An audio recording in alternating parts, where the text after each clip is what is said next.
the puck line every night. I don't know, but that I fully anticipate that series is going to be very profitable to me, personally. Very profitable for the Vegas Golden Knights against the Blackhawks. Blackhawks don't belong in the playoffs by any stretch. They are not a good hockey team. More to come. Hour 3. It's pushing the odds. It's a Tuesday. It's a Wednesday, actually. Don't move. More to come.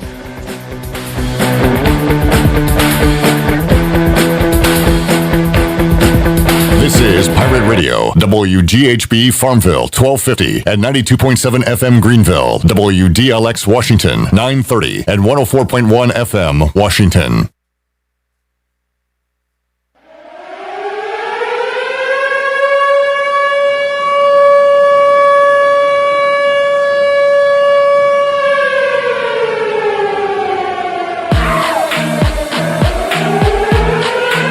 The following is an exclusive presentation of Pirate Radio, the voice of the Pirate Nation.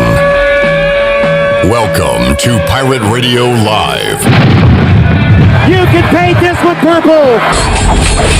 Now live from the Pirate Radio studios in the heart of the Pirate Nation, here is your host, Clip Brock.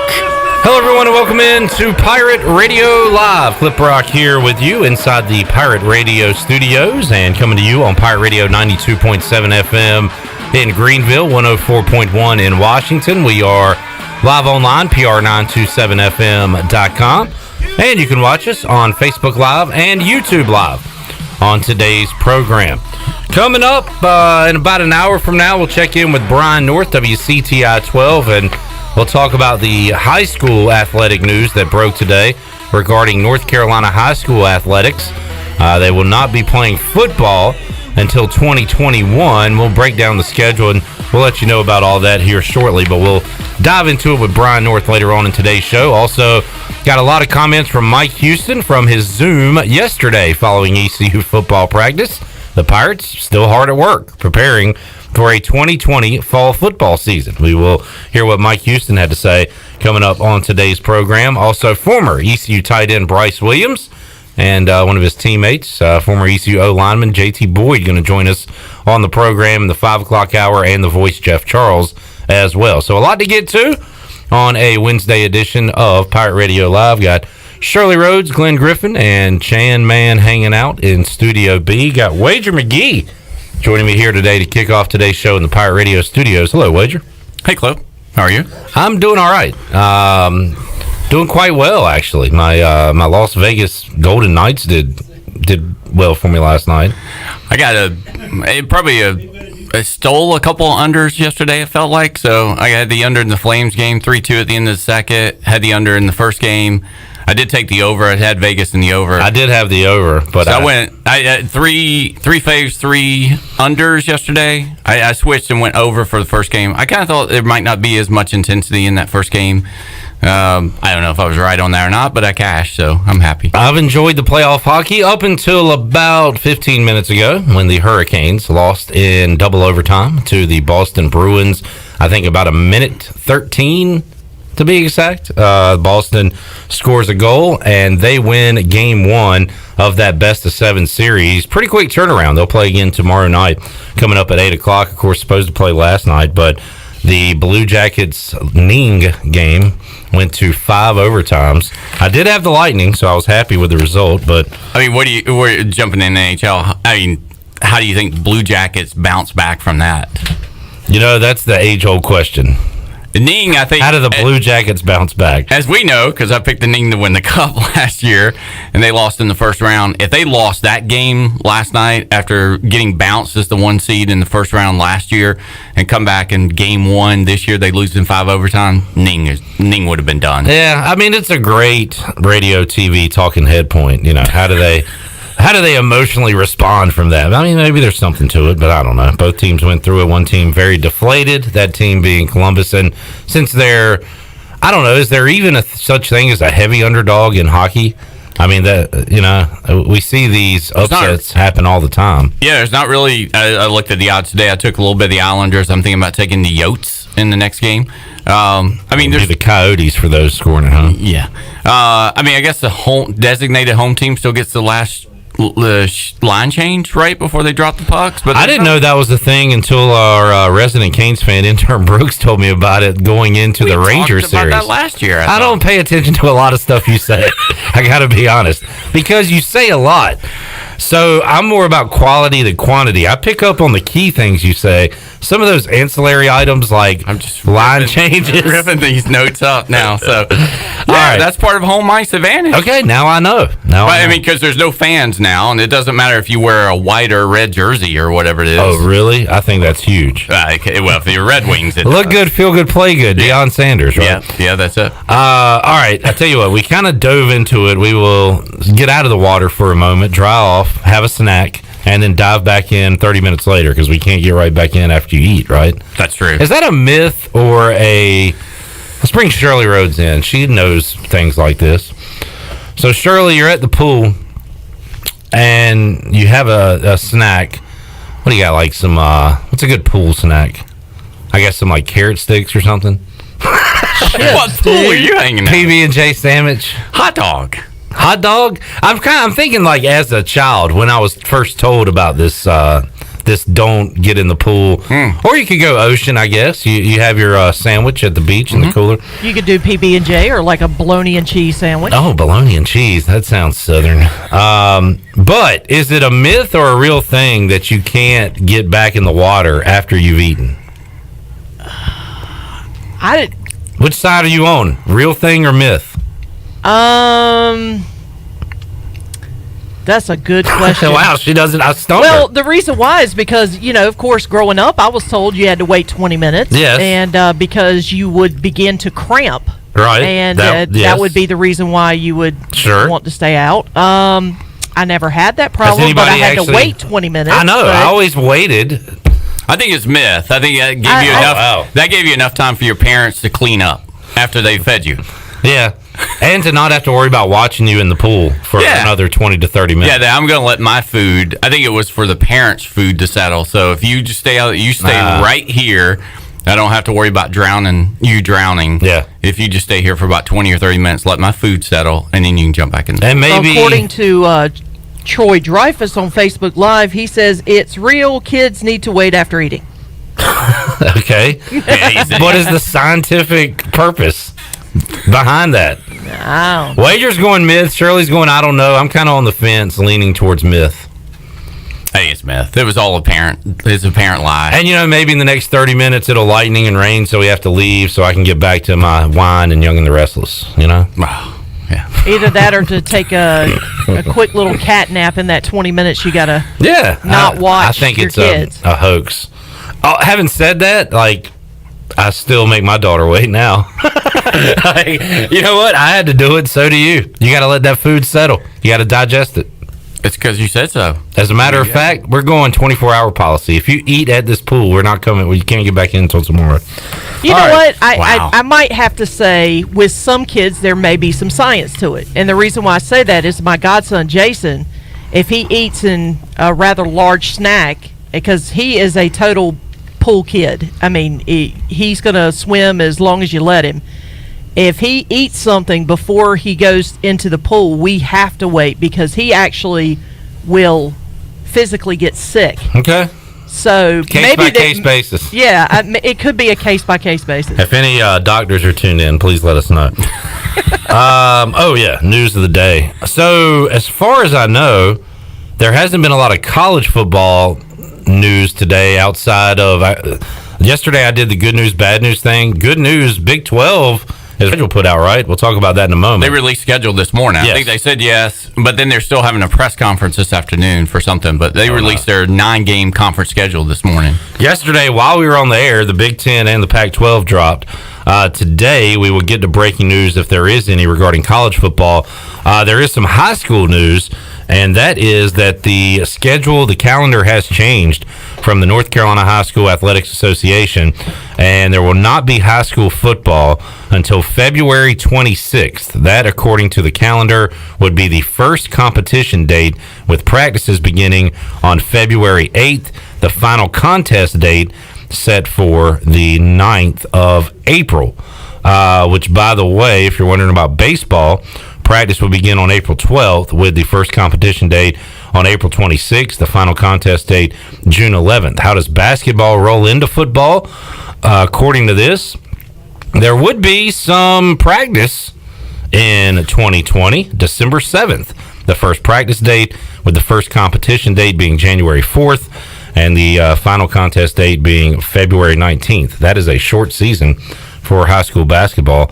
There will be some competition scheduled for 2020. Cross country, volleyball, and swimming and diving set to go in the late fall, winter of 2020. So that is the breaking news regarding high school athletics. We'll talk more about that with Brian North later on. All right, let's go with the Big 12. So yesterday we learned no Big 10 this fall. You know what? Here's a conversation wager. I think that this high school thing could work in the spring with football.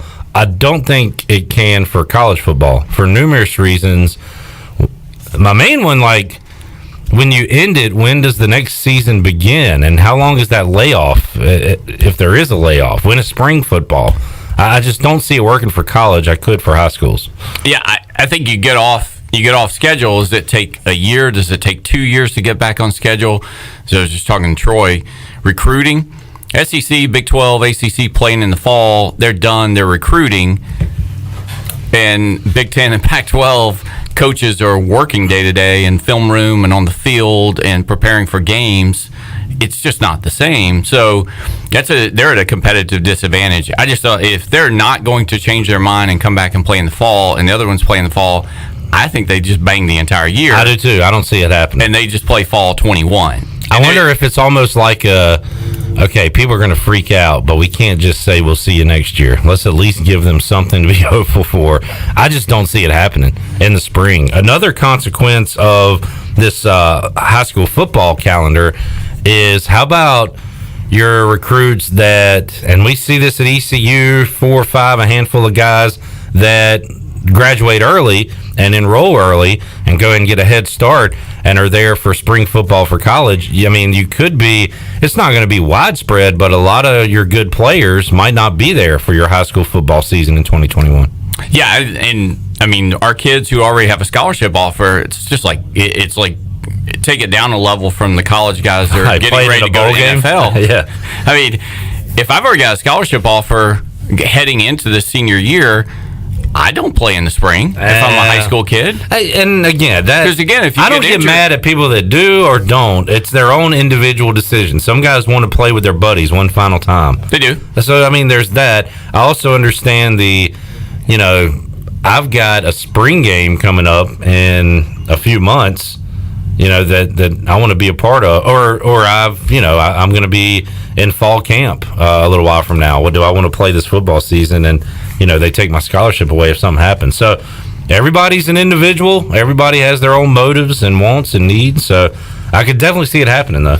Yeah, I don't think it'll be one way across the board, and there'll be kids that get hurt by it. There'll be some kid that gets hurt and loses a year or 2 years of college football because of injury and rehab, and because it's just going to be so quick for when they come back. Same reason why the guys playing college that know that they're going to go into draft wouldn't play in the spring. But then there'll be other kids that get one last shot, the Joe Burrow example, that are going to play, and if other kids aren't playing, that they may get a scholarship offer out of it because they're going to be able to be a little bit more visible that year if some other kids are sitting out. So it's just overall the situation is just unique, and it's a little bit weird, and there's going to be some kids that slip through the cracks and some that benefit and some that get hurt by a change in this. But I more and more don't see how everybody in college football can be on different schedules for 1 year. I don't see. I see fall or nothing at this point. Yeah. You heard of all or nothing? Yes. Fall or nothing. Hashtag it. Put it on a t-shirt. So, the solid 6, I think I'm right here, ACC, SEC, Big 12, American, Fun Belt, and Conference USA. Am I missing anybody? Yeah, even within that, though, in like Conference USA, ODU has opted out. Rice has said they're not going to start. So they're a half. Yeah. So, I mean, we really miss it. And Rice is saying they're not going to start until October or something like that. Do your Panthers still want some? Oh, from the Pirates? Bring it. You don't walk into former Turner Field, Georgia State, Crimson Panther complex and expect to get a win. I'm talking about bowl games off there. That could be our one bowl. That could be our game this year. I'm telling you, we'll talk about that. All right. ECU and Georgia State could both be in 3 bowl games this year. The solid 6. What is your optimism level that football is played in 2020? I put in notes. This is becoming a little bit like the Civil War, isn't it? It's like we're dividing college football by a southern and northern border. We're playing in the South. I don't care what they're doing up north. So you feel good about it? Yeah. SEC's been, those coaches have to be held back at like booster meetings of saying, well, when we kick off. Okay, fine. But if everybody else doesn't play, SEC is still playing. But Scott Frost and Jim Harbaugh, they want to play. They didn't have any say in it with the Big Ten. If they can figure out, I guarantee you Scott Frost is trying to figure out if he can opt out and be the 11 team in the Big 12. Yeah, but does Nick Saban have a say in what happens in the SEC? Yes. More so than the decision makers that are making these decisions in the Pac-12 and Big 10? Yes. Okay. All right. Good. That's what I want to hear. Did you see the 2 opponents the SEC added for Alabama? And they haven't announced the schedule. No. Kentucky and Missouri. And Georgia got Arkansas and Mississippi State. So, yes. If Alabama and Georgia want to play, they're going to play, and everybody wants to play. Those kids want to play. So again, everybody wants to play, but that doesn't mean you can play. Scott Frost wants to play. He's not playing. They're a little bit more concerned about, I guess I don't know if every single college is. I think colleges have to be open. The campuses have to be open, or we make the kids, we can drop the student from the kids, and they're just athletes, and they can unionize and get paid. So. It's still backwards to me that I feel like this would be a better discussion if campuses were not open. Like, is it more harmful to play football with campuses closed? Yes, because you would be competing against a whole other team from a whole other place, and you get an increased risk. With the campuses being open and kids on campus, I think it's safer to have football, because at least you're going through the testing and you have a structure and things like that. So I don't know. It doesn't matter what I say, but one thing I looked at from the Big 12, the thing that jumped out to me, and I think it was noted, is that Oklahoma and Texas are still scheduled to play at the Cotton Bowl, but the state fair is closed. The state fair is already canceled. You're not making both teams Dallas if you're not expecting to have fans in the stadium. So, in Texas, I think it already said 50% capacity is what Governor Abbott said. Well, I saw, speaking of which, Jerry Jones said today, we're playing football, we're planning to have fans. South Carolina, Ray Tanner said that they're looking at ways to make sure they're going to have fans in the stands. You don't have a neutral site game if you can't have fans. Yeah. So, Big 12, they just yesterday said we're going to play, but they should have went ahead and said we're going to play and we're going to have fans, because 2 weeks into our season, the Red River Shootout's happening at a deserted state fair because whatever Cotton Bowl, around the Cotton Bowl, because the fair's not even going on. That's been canceled and postponed already. Again, just to reset, my main question was, will there be football in 2020? You say 100% yes. At least by the SEC, but I think I'm pretty sure the Big 12 is planning on fans with that neutral site Cotton Bowl. Are these conferences, the solid 6 here, talking to each other, or is it just the ACC and SEC? Like, do they need some backup? Like, hey guys, we're planning on moving forward. Are y'all with us, kind of thing? I think the Big 12 decision was huge yesterday, because I think that's kind of the swing state of. So you've got, again, this Civil War here. You got the Big 10, you got Pac-12, Mountain West out there. You start creeping into, is Texas really the South? Is Oklahoma really the South? Who knows? They joined us. So they're part of the Southern team. They're on our team now, fighting for college football. You look at the independents. I mean, some teams in the South are, Liberty is going to play. I think Army has said they're going to play. You got UMass, UConn, people like that. They aren't going to play, but they don't factor into it. I think we're just curious to see what BYU is going to do. I hate the divide that everybody has right now with everything. But like with this football stuff, with the president saying play college football, like now Fox News is going to be college football. It's going to be more college football than ESPN. Now if somebody kneels, we're going to have a real big issue up there. That's going to be really funny. There's going to be kneeling. And then what do they say? Then what happens? And then on CNN, it's going to be like college football is the worst possible thing on earth. And if you watch college football, you're a terrible person.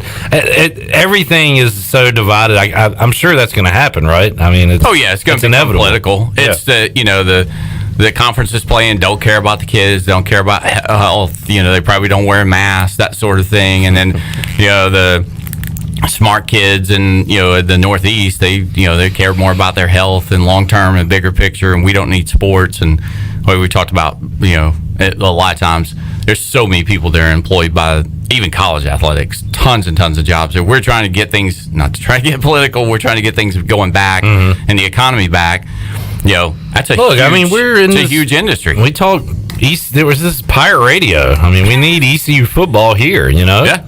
And I guarantee you talk to every merchant around here. Exactly. And they would tell you how much of the impact that they see for 6 home games.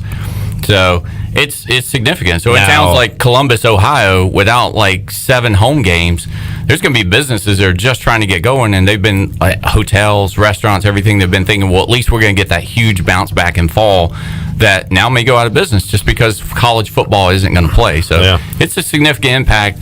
Believe me, in Tuscaloosa, Alabama, that is, the whole climate and mood of how people feel 365 days a year is based on college football. It's based on one game at the end of the year a lot of times, but Alabama's good, stadium's rocking, businesses are doing well, there's money flowing in the community there, and that's every little town in SEC needs the football team to play to a lot of times for a huge millions and millions of dollars of impact to their communities. Another hypothetical here, and I feel like you're I don't even know if you're optimistic. Sometimes I think you're overly naive, but not naive because you're smart enough to know what's going on, but you just want things to happen so bad. You're almost brash. Overs.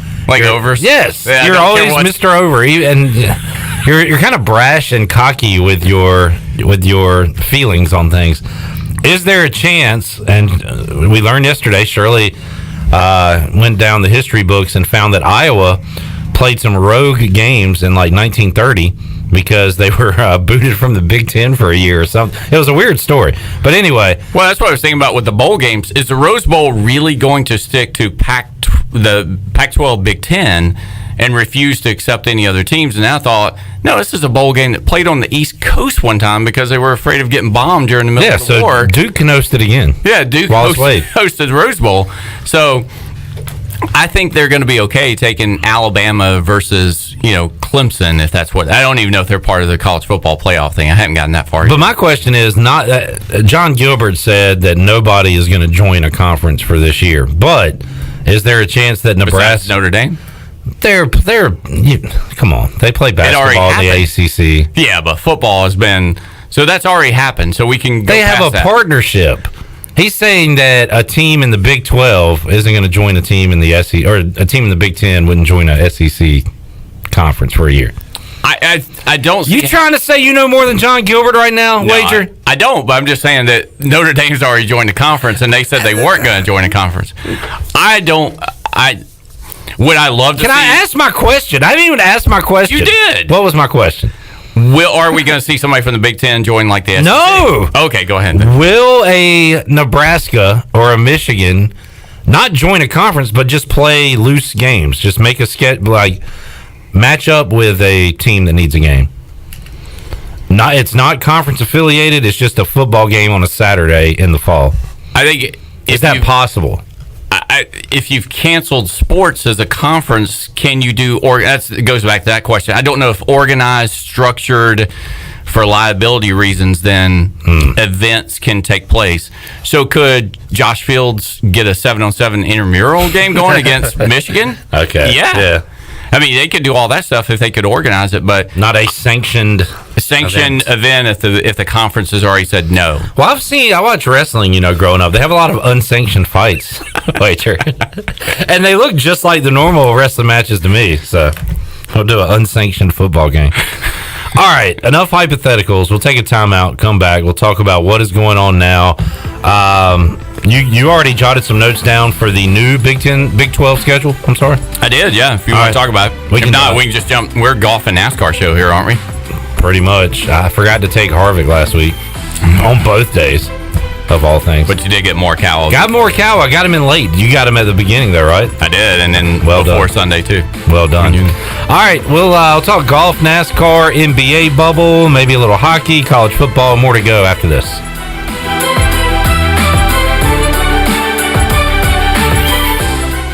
Hey, Pitt County Schools families, the month of August is here and school will certainly be different this year. If you are starting school 100% virtually or are attending school face-to-face on alternating weeks, we are looking forward to resuming the purpose of our system, and that's the education of the children in Pitt County in an excellent and a safe manner. For videos with our leaders, FAQs, and so much more information to answer your questions, visit our Road to Reopening page on our website at pittschools.org or keep up with us on Facebook, Instagram, and Twitter. Remember, we'll face this upcoming school year together because we are Pitt County Schools strong. Hey, welcome to Jack Brown's. Hey, can I get a cheeseburger and add lettuce and tomato?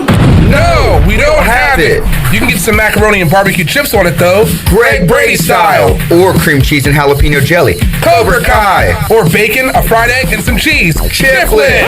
Or just cheese, like a cheeseburger. Cool. I'll take a Greg Brady with those new cheese fries you guys got. Sounds good. Oh, I forgot. Can I get us out of ranch? No!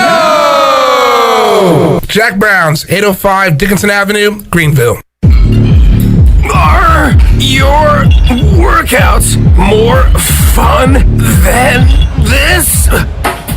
Well, if they are, then I want to sign you to an endorsement deal with Michelob Ultra. I'm looking for anyone and everyone who makes working out a blast. If that's you, head to TeamUltra.com for a chance to score awesome perks like Team Ultra gear and more. That's TeamUltra.com to enter. No purchase necessary. Open U.S. residents 21 plus. See official rules at TeamUltra.com. Message and data rate may apply. Void where prohibited. Enjoy responsibly. AB Michelob Ultra Light Beer, St. Louis, Missouri. This summer, may your days be long, your cannonballs large, and your subs giant. Order Jersey Mike's for your next backyard adventure. Just use our app for no-contact pickup or delivery. Jersey Mike's. Be a sub above. At Jersey Mike's, we've got everything you need to get outside this summer. Cold subs, crunchy chips, and cool drinks. The sunblock is up to you. Order through our app for no-contact pickup or delivery. Jersey Mike's. Be a sub above. Ahoy, mateys! To keep those cars clean, you need the Pirates Cove Fast Pass. The new Pirates Cove Car Wash on 10th Street is now open. The 10th Street location is offering Fast Passes for $9.99 for new Fast Pass customers. These Fast Passes will be good at all 3 Greenville locations. Visit us on Fire Tower Road, Memorial Drive, and now on East 10th Street. And coming soon, Haviland Express Lube and Pirates Cove Car Wash in New Bern. So we have you surrounded. Pirates Cove, the official car wash partner of ECU Athletics. Warren's Hot Dog Pizza, homemade lemonade. Hey, Pirate Nation, Warren's Hot Dogs 2 locations are open for business in Greenville and Chocowinity. Both locations have drive-through windows, so stop by today for hot dogs, pizzas, subs, apple and peach turnovers, homemade lemonade, and breakfast in Chocowinity, featuring homemade cheese, ham, and chicken biscuits, plus sausage dogs and more. Warren's in Greenville, across from Ron Ayers Motorsports, and in Chocowinity, next to the fire department. Warren's Hot Dogs. Want some? Get some. Do you think you or your employees might have been exposed to COVID-19? ArcPoint Labs of Greenville offers same-day COVID-19 results. No referral needed. Same-day results available. ArcPoint Labs of Greenville offers easy employer solutions to COVID-19 testing. ArcPoint Labs of Greenville is located across from Vidant Hospital on Executive Circle behind Southern Bank. Call for an appointment or walk in. ArcPoint Labs of Greenville, 215-5688 or arcpointlabs.com. When you don't have time to go to lunch, let Jimmy John's deliver lunch to you. With Jimmy John's, we can get a freaky fresh sandwich to you freaky fast. Click to order at jimmyjohns.com. Dinner's great. It's one of your top 3 favorite meals. You just don't want to have to make it. Well, with Jimmy John's, you don't have to. Whether you live in a sandwich delivery zone or head into the store, you can always get a freaky fresh sandwich. Click to order at jimmyjohns.com. Hi, this is Phil Steele of Phil Steele's College Football Preview Magazine, and you're listening to Pirate Radio, the voice of Pirate Nation.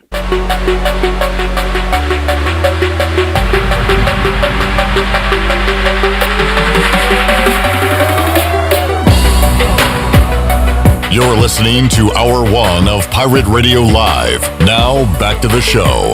Welcome back to the show. Hey, back to school is here, and the Auto Store Group is committed to helping their customers drive the best quality pre-owned vehicles and committed to caring about the kids in our community. Right now, during the Backpack to School event, every time the Auto Store Group sells a vehicle, they will be making a $50 donation to any local school that the customer chooses. The Auto Store Group, 3 locations, over 150 vehicles online at theautostoregroup.com, and most importantly, proud members of the Eastern North Carolina community for over 38 years. Now let's head back in to Pirate Radio Live. Here's your host, Clip Rock. All right, coming off a Tank Top Tuesday, we have a Wednesday with Wager, Theme Park Thursday on the way tomorrow, where we talk about our favorite theme park rides. That's mostly just Glenn and Shirley controlling that conversation. Wager McGhee is here. He's got his full booklet of notes. Here's my notes today. A blank sheet of paper. Because I like to go off the cuff. Some say it leads to an awful show. I say it's unpredictable. All right, let's wrap it up on college football. Wager, Big 12 came out. So how many conference games do they have to add earlier today? They came out with a 9-game conference schedule is what they announced. Well, how many do they usually have? 8? Is it 8? So did they change anything? They had to change something. They changed the schedule up a little bit. They pushed dates back. I didn't compare it to the original schedule, okay. But they pushed dates back. Yeah, everybody is starting on conference September 26th. Teams can add one non-conference game. They can either play on the 12th or the 19th. That wasn't on the schedule. I'm going through this emotional roller coaster of like, this is never going to happen. And then I see that Army added a game randomly yesterday afternoon. I was like, let's go. We're back in. So I love that schools, conferences are shutting down everything. And then the Big 12's like, hey, if you want to add a couple games, let's play them. What do you want to? Yeah. I mean, it's just like now it's like call your favorite opponent, right? I mean, I assume that most people are going to be picking up the phone calling a Conference USA team. So, well, you got like North Texas and what about SMU and they can go the AAC route, or are they too good? No, they could. I mean, I think you got Conference USA. You got some Conference USA. You got some Sun Belt teams out there. I mean, Texas State, Bobcats. Mm-hmm. That was not. They just. Again, they just announced the schedule and say, hey, we are going to play. We figure we're going to play. And by the way, here's the schedule we've got ready to go.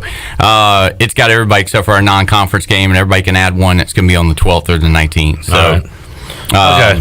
So anything else in college football before we move on?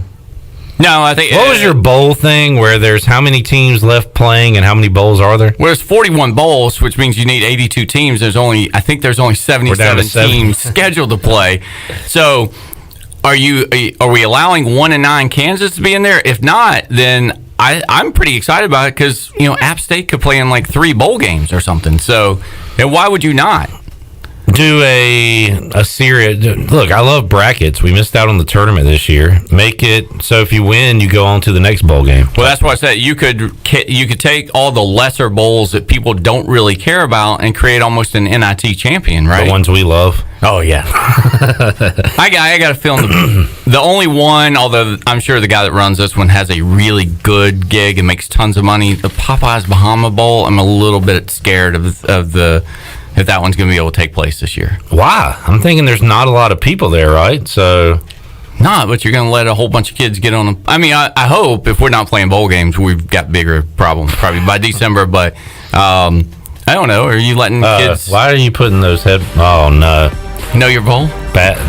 This is way worse than that. This is bad news, Shirley, with some bad news. What do you got, Shirley? God, I'm really starting to regret this portion of the show. This is your new identity. Okay. One of the writers for The Athletic is reporting that their sources indicate that the Big East is their presidents are meeting this afternoon, and they are likely headed to a canceled fall sports season. The league had already gone to conference only. I was almost going to ask you about that. What about schools that don't care about football? Conferences like the Big East, are they going to shut it down for 2020? That's my question. Do you consider October fall? Yeah, But So I you're not- consider basketball a winter sport. Yeah, but you can't do that. So I can do whatever I you damn well cannot do please. that. I mean, you're rolling the ball out at Midnight Madness, October 15th. Ball is tipped. There you are. It's in the middle of the fall. All right. So, what is your point? You can't start basketball on time. If you're saying no fall sports, that's another reason why we're talking about Alabama with football, but Kentucky basketball I think factors into this too. If you say no fall, you're not rolling the ball out there for Midnight Madness and coaches doing stupid things like riding in on motorcycles. Shirley, and maybe I think when Pitt Community College canceled fall sports, that did include basketball, right? I want to say yes, I believe but it did. it is So, likely. to your point, yeah. Because they don't have a football team, so what that mainly affects is hoops. So. Yeah, you wouldn't be able to play. It's almost like transfer rules, I think. And when the kids graduate and go early, I don't think you could start your spring sports, whatever you want to call it, until you start, if it's spring, winter semester, or whatever that is, which would be the first 2 weeks or so of January. So you can play in January. You can play in January. When's the winter solstice? But do you keep that on the same schedule? We got it could be like the NBA bubble, though, and it could be really exciting without kids going to the bubble because then they're professional athletes and need to get paid. Well, John Gilbert basically said, which again, you might not care because you think you know more than John Gilbert. I like how you just say John Gilbert all the time. John, is it never John or Gilbert or Mr. Gilbert? So it's always John Gilbert. Jay Gilly, as I call him, said the other day that if there's no football in the fall, then there's going to be nothing. I think you bang the entire sports season, and like I said, we scrap it and we start back in 21 when there's a vaccine. Fall. Ooh, now that is what people don't want to hear. Because you're pushing basketball back already. You're going to do a 10-game season and then go into March Madness? No, spring football is not going to work. Take that off the table. You can still get in a basketball and baseball season. Baseball you could, because that starts where it's February or so, right? Play basketball January or February to May Madness. What's wrong with May Madness? I don't. Well, since when do you not like gambling on tournament games? Call it May Mayhem. May Mayhem. I don't like the way it sounds. Props to Chandler for that one. All right, if we come up with a better name, will you get on board with it? Maybe. Chandler, I like it a lot. I think it sounds like a. All right. Like a sale at I don't know. Well, I'd love a sale at Ross Dress for Less. Yeah, Bath and Body Works. They're trying to It's May Beyond, whatever. Get your favorite scents. Buy 3, get 2. Yeah. So I guess you don't like NBA in the month of August, so we can just scrap this conversation. Oh, the NBA bubble is the best thing going right now. I have watched more NBA thanks to Glenn's league password than I have, because you only get to see like what's on TNT and ESPN. I've been watching just about every game. I mean, between Booker with the Suns and Lillard with the Blazers, I think people who don't, again, they're not always national TV and they're West Coast. What those two guys are doing is incredible right now. And even guys like Gary Trent Jr. is really good. Warren I never knew with that. the Pacers, those guys. So. TJ Warren, yeah. It has been a joy, a pleasure. All right, so wager. How many regular season games are left? We're down to like 1 or 2, right? For the 4 battling out for the West, everything else pretty much has been decided. It all comes down tomorrow. The Hornets leapfrogged the Wizards without playing any games. That was one of my favorite stories. Hornets are 9th in the East now. Yeah. So, but no, on the West side of things, you've got the Trailblazers have jumped the Grizz now for 8. So the they Suns are tied with the Grizz, correct? Suns, Spurs, and Grizz are all tied. Oof. So Blazers win. They're the 8th seed tomorrow. They play the Nets. The Nets have been playing their benches and winning games, but I can't imagine that Lillard's, like I said, he didn't come here to lose. So I think Lillard wins that. They get the 8th seed. You're definitely taking the over in that. The Nets may go out with a whimper. All right. They did against the Magic a little bit yesterday, although they won. And then the Grizz, Suns, Spurs. Grizz have the toughest game playing the Bucks, but I just don't know if the Bucks are going to play their starters or not. Because the Bucks their next game will be a playoff game. So yeah, but they've struggled. So I think even half Bucks, whatever that is, half buck. What is that? A centaur? Half man, half horse. A half buck might be able to beat the Grizz. It's like one of those great questions. Like, would you rather fight a giant duck or what is the? What is it, like 40 regular-sized ducks or one bear-sized duck? Would you rather battle a half buck? Or, I don't know what the other option What's a half with, though? I said it, but I don't know if we're getting into this. A mini grizzly bear or a half buck, half man? I'd definitely rather fight the mini grizzly. Really? Yeah, that half buck, half man. Not only could it kill me, but it would look so weird. Like I couldn't get my head wrapped around it. If top half is buck, yeah, because then they've got the horn.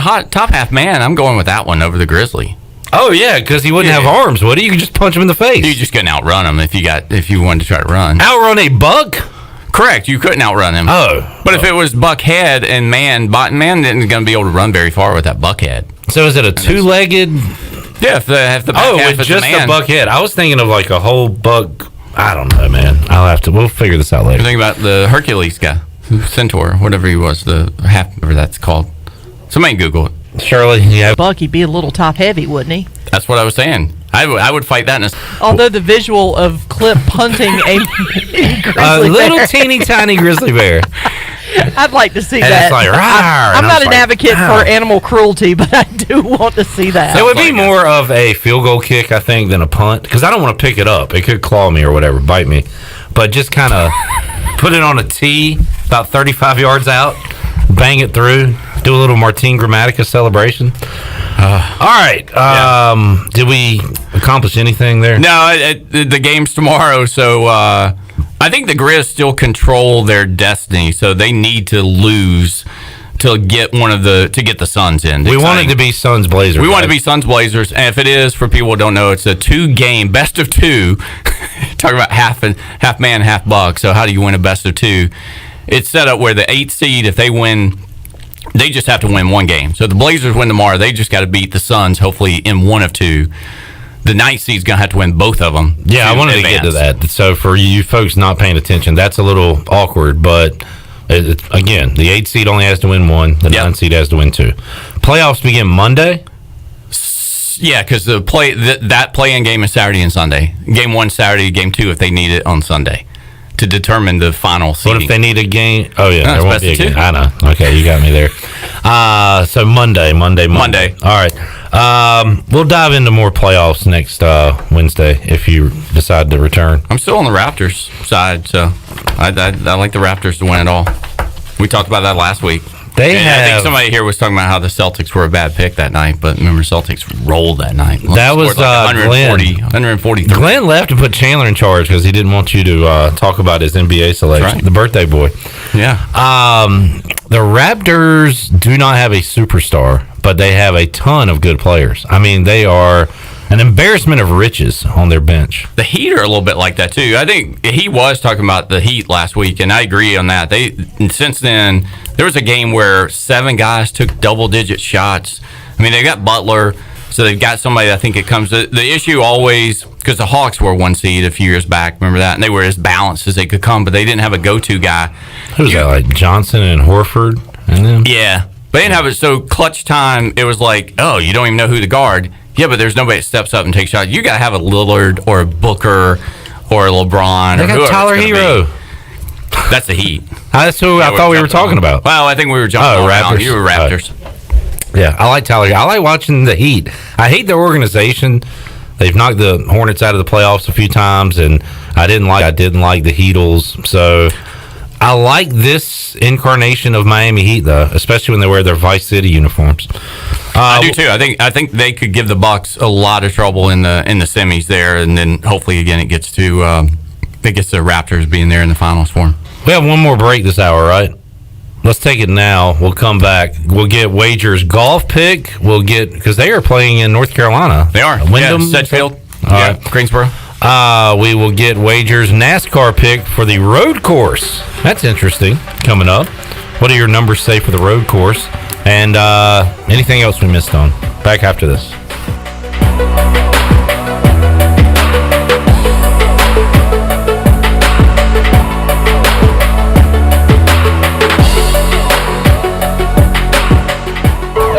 My whole business just went up in flames, but my agent was there before the fire was out. We started a plan. I've got 25 employees who could be out of a job if we didn't get this place running again. My independent agent and auto owner's insurance, they made sure we didn't skip a beat. I mean, we didn't miss a single payroll. That's incredible. For whatever lies ahead, we're always there. This is Jeff Gibson with Town Insurance in Greenville. Call me today at 756-8300. Go Pirates! Let's turn a trip to the branch into a tap on your phone. Let's hit pause on a lost debit card without hitting pause on life. That's how First National Bank is redefining convenience with a top-rated mobile app that puts more security and control at your fingertips and friendly people to help you succeed right by your side. Let's get started at fnb-online.com or your local First National Bank. FNB member FDIC. Back to school is here, and the Auto Store Group is committed to helping our customers drive the best quality pre-owned vehicles and is committed to caring about our kids and our community. This is Mary from the Auto Store Group, and right now, during our Backpack to School event, every time we sell a vehicle, we will be making a $50 donation to any local school that the customer chooses. The Auto Store Group, 3 locations, over 150 vehicles online at theautostoregroup.com, and most importantly, proud members of the Eastern North Carolina community for over 38 years. If you are push mowing your yard using an inefficient lawn tractor or your current zero-turn spends more time in the shop than mowing your grass, it's time you look at a Hustler zero-turn lawnmower. Residential mowers from Hustler are built like tanks and drive like sports cars. All Hustler mowers have fabricated, welded steel decks. Don't settle on cheap units with flimsy stamped decks from big box stores. Come see Ron Ayers Motorsports. It will guide you to the right mower for your property and your budget. Find us at Ron Ayers Motorsports, Highway 11 north of the airport in Greenville. What's the big deal? Where can you get pizza, bread twists, specialty chicken, and more for just $5.99 each? Is it at Domino's? He hands off hand toss pizza and the marble cookie brownie. He's going! There's a lot of variety on the radio and at Domino's too, where you can mix and match 2 or more. $5.99 each at Domino's. 2-item minimum. Pan pizza, bone-in wings, and bread bowls will be extra. Ask for this limited time offer. Prices, participation, delivery area, and charges may vary. Hi, this is Jeff Charles, and welcome inside the booth. Name, image, and likeness. Get ready, it's coming. I'll have some thoughts next. Baltimore Orioles baseball. The pitch to Alberto is driven out to left field and deep. This one is back, and this ball is out of here. Home run for Hanser Alberto. Attacking on a 2-0 pitch. He sends it over the State Farm sign in left center field. Alberto, it is his second home run in as many nights. Catch all the O's action right here on Pirate Radio, your home of the Baltimore Orioles. We're about a year away from college athletes being able to profit from their name, image, and likeness. What does that mean? Well, let's say a popular ECU football, baseball, or basketball player gets a call from an auto dealership and wants that athlete to come to the dealership and sign autographs. Maybe sell his jersey. Who knows what that player might make during an appearance? And guess what? That money will now legally go right into his pocket. I read a story recently in the Detroit Free Press about a high school basketball player in Ypsilanti, Michigan. His name is Imani Brooks, a rising junior. He's committed to Michigan State if he does play as a freshman for Tom Izzo and the Spartans. Agents are saying, get this, he will make $700,000 to $800,000 in his freshman year in East Lansing by marketing his name, image, and likeness. Get ready, it's coming. Come on back again next time and we'll visit inside the booth. This is Coach Donnie Kirkpatrick, offense coordinator for ECU football, and you're listening to Pirate Radio, the voice of the Pirate Nation.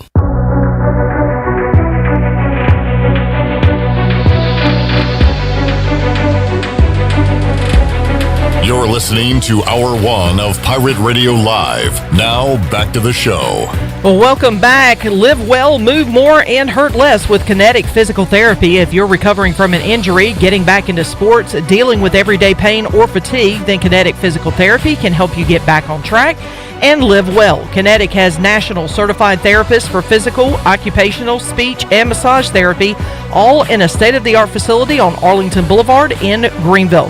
Visit visit online at kineticptgreenville.com. Now let's head back into Pirate Radio Live. Here's your host, Cliff Rock. All right, thank you, Shirley Rhodes. Welcome back into the show. Chandler video production today. Great job, Chan, man. Coming up at 6 o'clock tonight on Pirate Radio, the debut of the Pirate Radio podcast. Wager, you've been saying we need to do one of those so we don't have time constraints. The Pirate Radio podcast, a new series of shows that will be featured on our airwaves as well as archived on the website, pr927fm.com. In the first episode coming up at 6 o'clock, Ellerby will talk to Damon West. Damon has written 2 books. He was sentenced to life in prison, and he talks about how his life has been transformed. He travels the country as a motivational speaker. He was a college football player, and he talks to a lot of college football teams, schools, prisons, organizations. So tune in at 6 to hear more of the Damon West story at 6 o'clock right here on Pirate Radio, the new Pirate Radio podcast. All right. We have like 5 minutes left. We haven't really have we even given out a pick? We haven't given out any winners yet. Real quick. Oh, by the way, we'll open up the booty bag coming up in hour 3. Speaking of winners, and how about a large one-topping pizza to Papa John's today inside the booty bag? We'll make you a winner in hour number 3. A couple of comments. Mike says a team's April attitude gets them ready for May mayhem. Like that. Josh says this is kind of creepy looking at Wager's Back. If you would like your ad on Wager's Back, contact us at Pirate Radio 317-1250. And Redbeard, our buddy, says that I don't think the Bahamas are allowing U.S. citizens in. See, that's going to be an issue for the Popeyes Bahamas Bowl. It's our favorite bowl too, so I think there's going to be an issue. All right, let's go NASCAR. We gave a NASCAR and a PGA winner last week, so we got to give out some winners here. I'm sticking 19 here. It's road course. He's had 4 straight third-place finishes last year. Road course, the Sonoma and Pocono road courses. Not Pocono, Sonoma and the Glen. Sorry. 19, the guy that can't win? Truex. Oh, okay. I was on the wrong number. You're on 9? He's the other favorite. No, not 9. I was on 18. 18. 18, I think he's got a good shot this week, too. So he's a good road course driver. But Truex Jr. has had 4 straight third-place finishes in that car, so he's good. But he also is good on the road courses. And he and Chase Elliott, your guy, are both like small favorites, 4-1. But last year on the 2 road courses, the Watkins Glen and Sonoma, Truex the last 2 years have been second, and first. So he's got to be the odds-on favorite. He is. Dark horses, maybe Kurt Busch at 22-1. He's only 3 active drivers have driven the Daytona road course in the 24 hours. Kyle, Kurt, and Jimmy Johnson. Wait, so this is the first time all these drivers, other than those, are riding this Daytona road course? Yeah, it's not a regular course on the regular track for the NASCAR. So, and if you looked at the schedule, it was supposed to be Watkins Glen, but instead of going to Watkins Glen, they're just doing it at the Daytona road course. I don't know if Redbeard would probably know that more than we would, if that was always kind of a plan, but it uses about 2/3 of the regular Daytona track, and then there's an infield track, so they got to do some right turns. So I'll be pretty excited to watch it and see how it goes. I'll watch the Xfinity and kind of see how it runs there. Let's throw out the Redbeard signal. Is the Charlotte Roval a part of the playoffs this year, or am I making that up? I don't know the answer to that. So I think it is. I think we might get another road course. But okay, so you say Truex? I think Truex. Kurt Busch has a long shot. One Busch, yeah. I mean, I Kyle's got to win eventually at some point. But I think the 19. I like the 19 as a favorite. It's short, but Harvick was last week too, and it was a win. Sedgefield, you start with Webb Simpson and go backwards. He owns that place. Last 3 years, he's had second, third. His last 12 rounds there, scoring average has been a 65. He's short favorite, though, 10-1.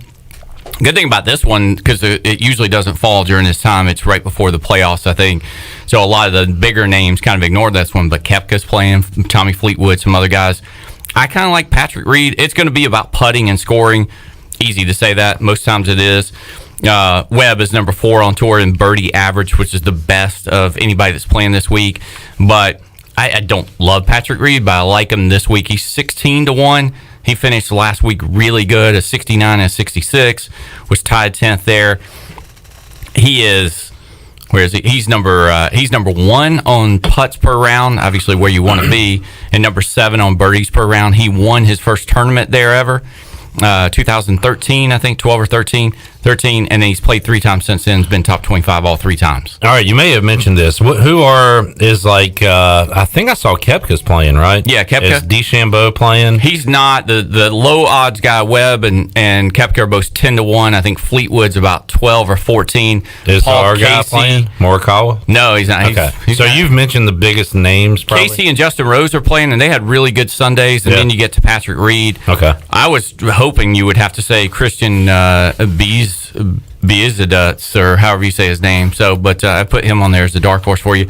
I like, because he's part of that group. He's part of the Morikawa Hovland group. Joaquin Niemann, who won at the end of 19. If you're looking for a long shot, he's 40-1. He won at the Greenbrier at the end of 19.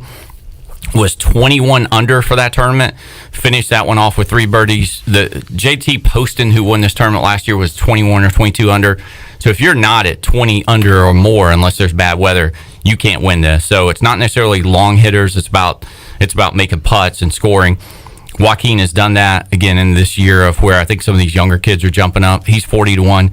Maverick McNeely, another one that I kind of like, at about 80-1. I think his dad wanted him to be I don't know, baseball, NASCAR driver, Maverick McNeely. Rodeo? Right. Patrick Rogers, another one. But I think Maverick's got some things there. It's kind of like the Cameron Champ pick of last week, which we were right there with that 125-1. And by the way, I said lay a little on HV3. That was looking good on Sunday for a little while. He got to within 3 shots and then faded. Fade Finau did not happen on Sunday, so he played. Oh, he was played good on Sunday. That was a lot of fun to watch. It was great having a rooting interest in it, so I was actually tuned in. And when they had that 6-way tie going at the top, that was a lot of fun. This course plays a lot like last week's course. You can bomb it if you want to. You'll get in a little bit of rough. You can knock it out of there. The greens aren't that difficult to putt. They're not a lot of breaks. It's a lot of flat. So it really is about putting strokes. That's why I went through, and some of those names I gave you are like guys that are number 1 on putting. A real dark horse, a guy named Denny McCarthy, who's 125-1. He's number 1 in the PGA in strokes gained putting. So I may not look at him to win, because those guys are against some of the names that are in this tournament. I don't think he's going to go toe-to-toe on a Sunday with Reed and Webb and Brooks and those guys. But for a top, same thing with Cameron Champ last week. I mean, top 5, top 10, he was 20-1. So I may put a little bit on Denny McCarthy on those things. Again, Maverick, Joaquin Niemann. And that, I don't know, if you're not going to have to say the name, I'm not going to try to say it. Oh, where is it? Did I say it really bad beforehand? No, we didn't say it before. I try to. We don't talk much about chalk people here on Christian Buzadehut. Yeah, there you go. Easy. It's simple. Yeah. So, but that's it from off. We'll hope we'll hope we get one of those dark horses in there. Well done. I didn't get in Morikawa until Sunday afternoon. 10-1. Yep. So, but hey, that was a great feeling. His days of 25-1 tickets are done at this point. If people didn't realize, we've talked about him from every time we talk about a show, he's always up there. And it seems like Webb is this year too. But he is the future face of that tour, along with Hovland. I think Niemann can be up there with him as well. But Morikawa could be what Tiger was kind of from that standpoint. I feel like we're in like we were 20 years ago when Harold Miner was the next Jordan, and then Jerry Stackhouse was the next Jordan, and then Vince, and then like we just wanted the next Jordan, like we want the next Tiger type of thing. There are some similarities though. You got California guy, right? Yeah, kind of stoic, not too emotional. I don't know. I don't know. What's it? I mean, that shot he had on 16 on that par 4, and then to make the putt, and then he just barely missed, like rolling a couple more. And I mean, I didn't know a lot about him before I bet him. After I did, I was so glad I did, because he was the coolest guy out of that entire group. Never like shrugged, hit a lot of shots in the rough and escaped. Yeah, Yeah, he was cool. He saw it all around. I think it was on the Friday round, maybe. Phil Nicholson was in the booth, and Morikawa had like a 30-foot putt or something, and he just ran it by, like no pace to try to. It wasn't like lag trying to roll in. It just ran by, and even Mickelson said that's a kid that's got a lot of confidence in his putting because he knows that he's going to see the line a little bit, and he's got no doubt that he's going to make it on the way back. Every putt, all those guys are going for that, but for making shots and putts in the fourth round, you got to have that confidence of like, I don't want to leave it, I don't want to roll it past too far because I might miss the comeback. So he's for 23, 25, whatever he is, never missed a cut. Has been in top 25 pretty much every tournament he's played from day one. Pretty impressive. Neiman was the number one amateur golfer for about 48 straight weeks, while Morikawa was an amateur golfer. So the guy mentioned 40-1. All right, I'm gonna have to 5-hole you here because we're in overtime, but I scored and we're done. But thank you for joining us. Thank you. Hopefully we'll talk to you next week if I'm welcome back. How many? Is football still gonna be on by the time we talk next week? It'll be. I think we gotta get to NFL soon. Yeah, we do. So we're just ignoring that one like it's automatically going to happen, aren't we? I'm nervous. That's why I'm ignoring it. I'm ignoring it because I'm not sure, but I feel pretty confident. Every time I say that, something bad happens. So I wish I wouldn't have just said that. That one you could, if you want to. You could, if you're saying no fans, you could bubble it just like NBA and NHL, and that's working great. Okay, well they're not. But you could if you had to. Great, we'll do it. Hurry up. I mean, because baseball now. I think you bubble every division. Again, we're out of time. We got to go. But you bubble the NFC East. They play each other 3 or 4 times. There's your regular season. Okay. You do it like World Cup, and you get points, and you advance from your group to the stages. playoffs. I like it. Boom. See you, Wager. See you, Cliff. Brian North coming up next on Pirate Radio Live.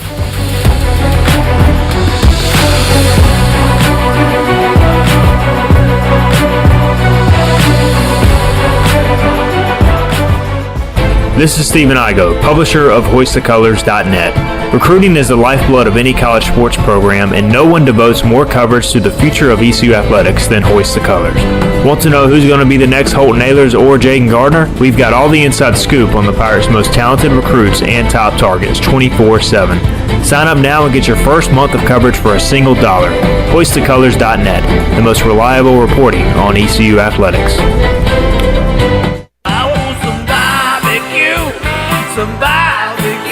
While you're sleeping, our whole hogs are slow cooking over wood to create that bite that Eastern North Carolina is known for. I'm Sam Jones, and for more than 3 generations, my folks have been the torchbearers for what whole hog barbecue is supposed to be. At Sam Jones, you'll find plenty of smoke, but no mirrors. Everything, and I mean everything, is made fresh daily, including our sides, sweets, and sauces. Come on over and see us at Sam Jones Barbecue, and I bet you'll be able to taste our passion in just one bite. Sam Jones Barbecue, Fire Tower Road.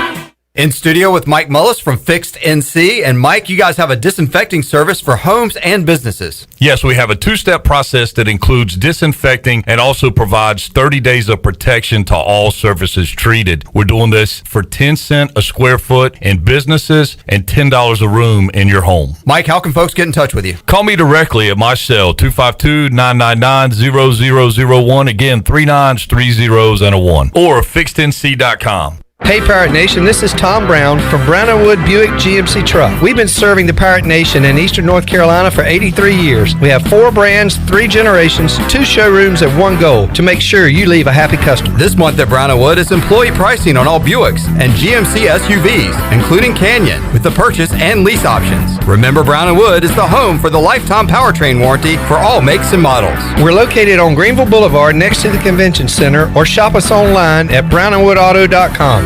The Frells family lives on a lush piece of land called Greener Pasture, and they work on it behind the wheel of a John Deere 1 Series tractor. With its durable construction and features that hook up to dozens of attachments with ease, no job is too tough. The Frells family runs with us, because this is more than just land, it's home. Nothing runs like a Deere. Search John Deere 1 Series for more. Get quality at every turn with Quality Equipment, your local John Deere dealer, with 27 locations in North Carolina and southeastern Virginia. Find out more at QualityEquip.com. how much does the word reliable mean? Sure, all businesses describe themselves as reliable, and we certainly wouldn't expect any business to be unreliable, but when you take a word like reliable and make it your way of life, the entire core of your business, it tends to mean a little more. And it's something you have to show people, not tell them. At Delcor, we show it by being there the same day you call. We show it by simply doing outstanding work with exceptional products, a family-oriented work ethic, and genuine caring for all of our neighbors throughout Eastern NC. Because in a time of need, we know the first and the only thing you need is someone you can count on. That's why we only use equipment you can count on too, like a train comfort system. It's hard to stop a train.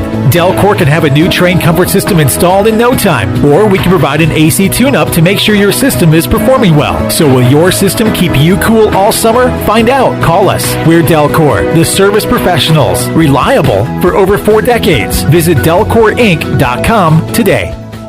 Looking for your next career opportunity or even just some extra cash to help pay for school? Your locally owned Dixon Foods McDonald's is hiring across Eastern North Carolina. They offer flexible hours, competitive pay, and even financial support to pursue your education through McDonald's Archways to Opportunity program. With plans to provide more than 100 new jobs currently, we hope you'll visit DixonFoods.com to learn more. Dixon Foods, proud to be your locally owned and locally operated franchisee for McDonald's. This is Pirate Radio, WGHB Farmville, W224EI Greenville, WDLX Washington, and W281CH Washington.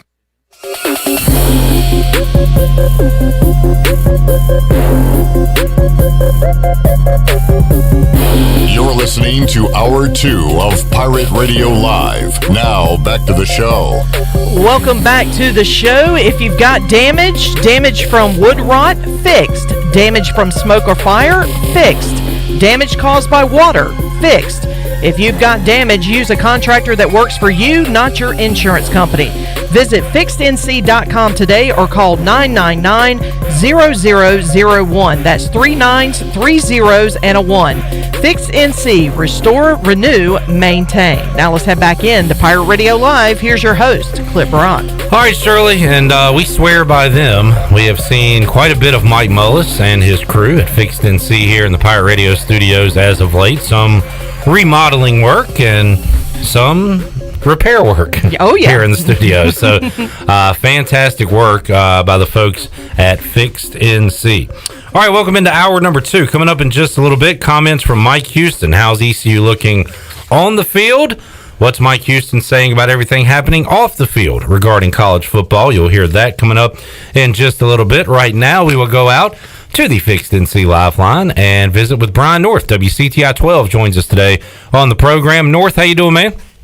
I'm doing pretty well, Clippy. Just trying to figure it out like everybody else. Trying to figure it all out. Well, we do have some answers, at least, when it comes to high school football, North, and high school athletics. And just yesterday, Todd Lipe, head coach at Aiden Grifton, was sitting right beside me here in the studio. And, Brian, I've said this all along. From a fan's perspective, I like the word postponed more than canceled. There was a time where Todd Lipe might have felt the same, but yesterday his feeling was, I just want to know. And I'm tired of getting the can kicked down the road. We want to play right now, but if we're not, just let us know so we can tell the kids something, so we can come up with a plan.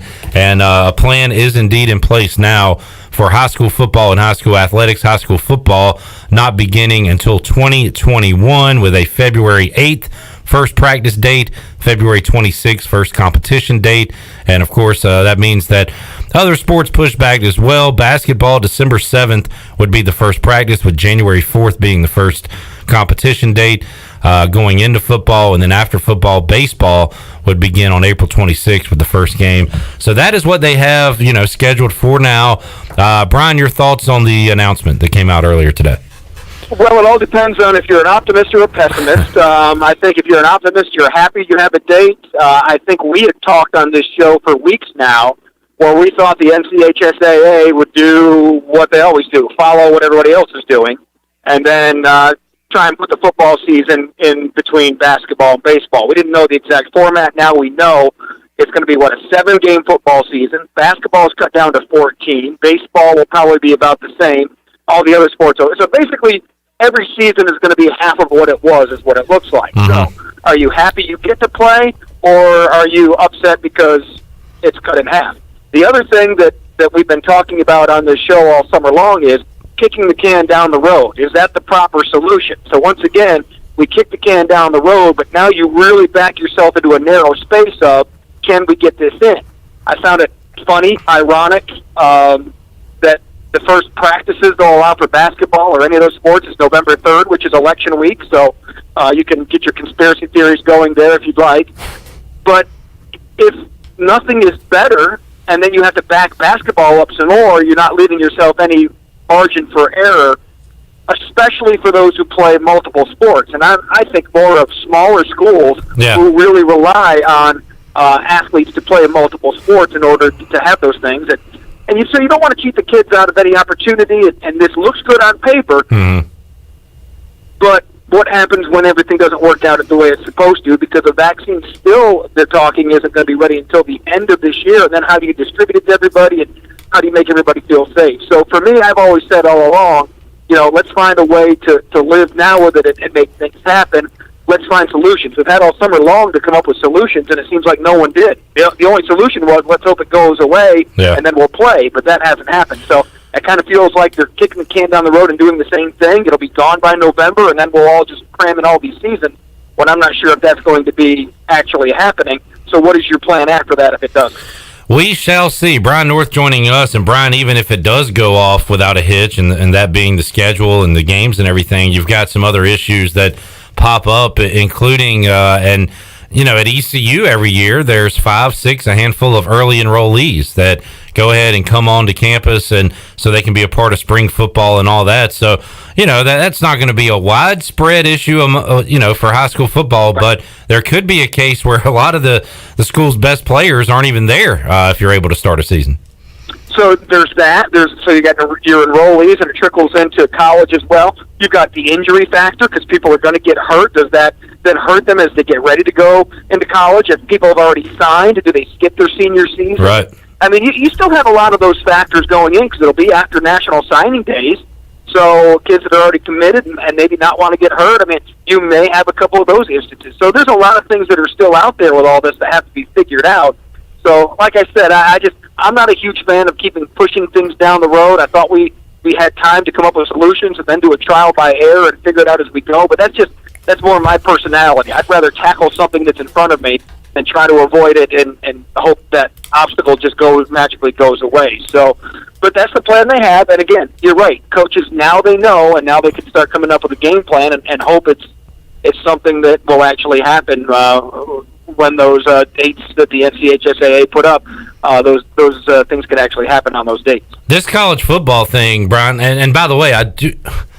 You just said a million reasons why this thing might not work out, but I do think a spring football season is way more possible in high school than I do college. I just don't see it happening in college at all. I know that the Ivy League was the first to say it, and then the MAC, and now the Big Ten and Pac-12 want to try to maybe do it, and I just don't see it happening. But this college football thing is fascinating, and it's a lot of fun to be live on the air as all the news is breaking. I mean, we had a wild show yesterday with everything going on, but where are you sitting with this, Brian, where you've got still 6 conferences that are all indications are they're going to try to play next month? I mean, is that still, and what I want people to do when I ask this question is say, yes, Clip, it's a possibility, just to give me something to hope for.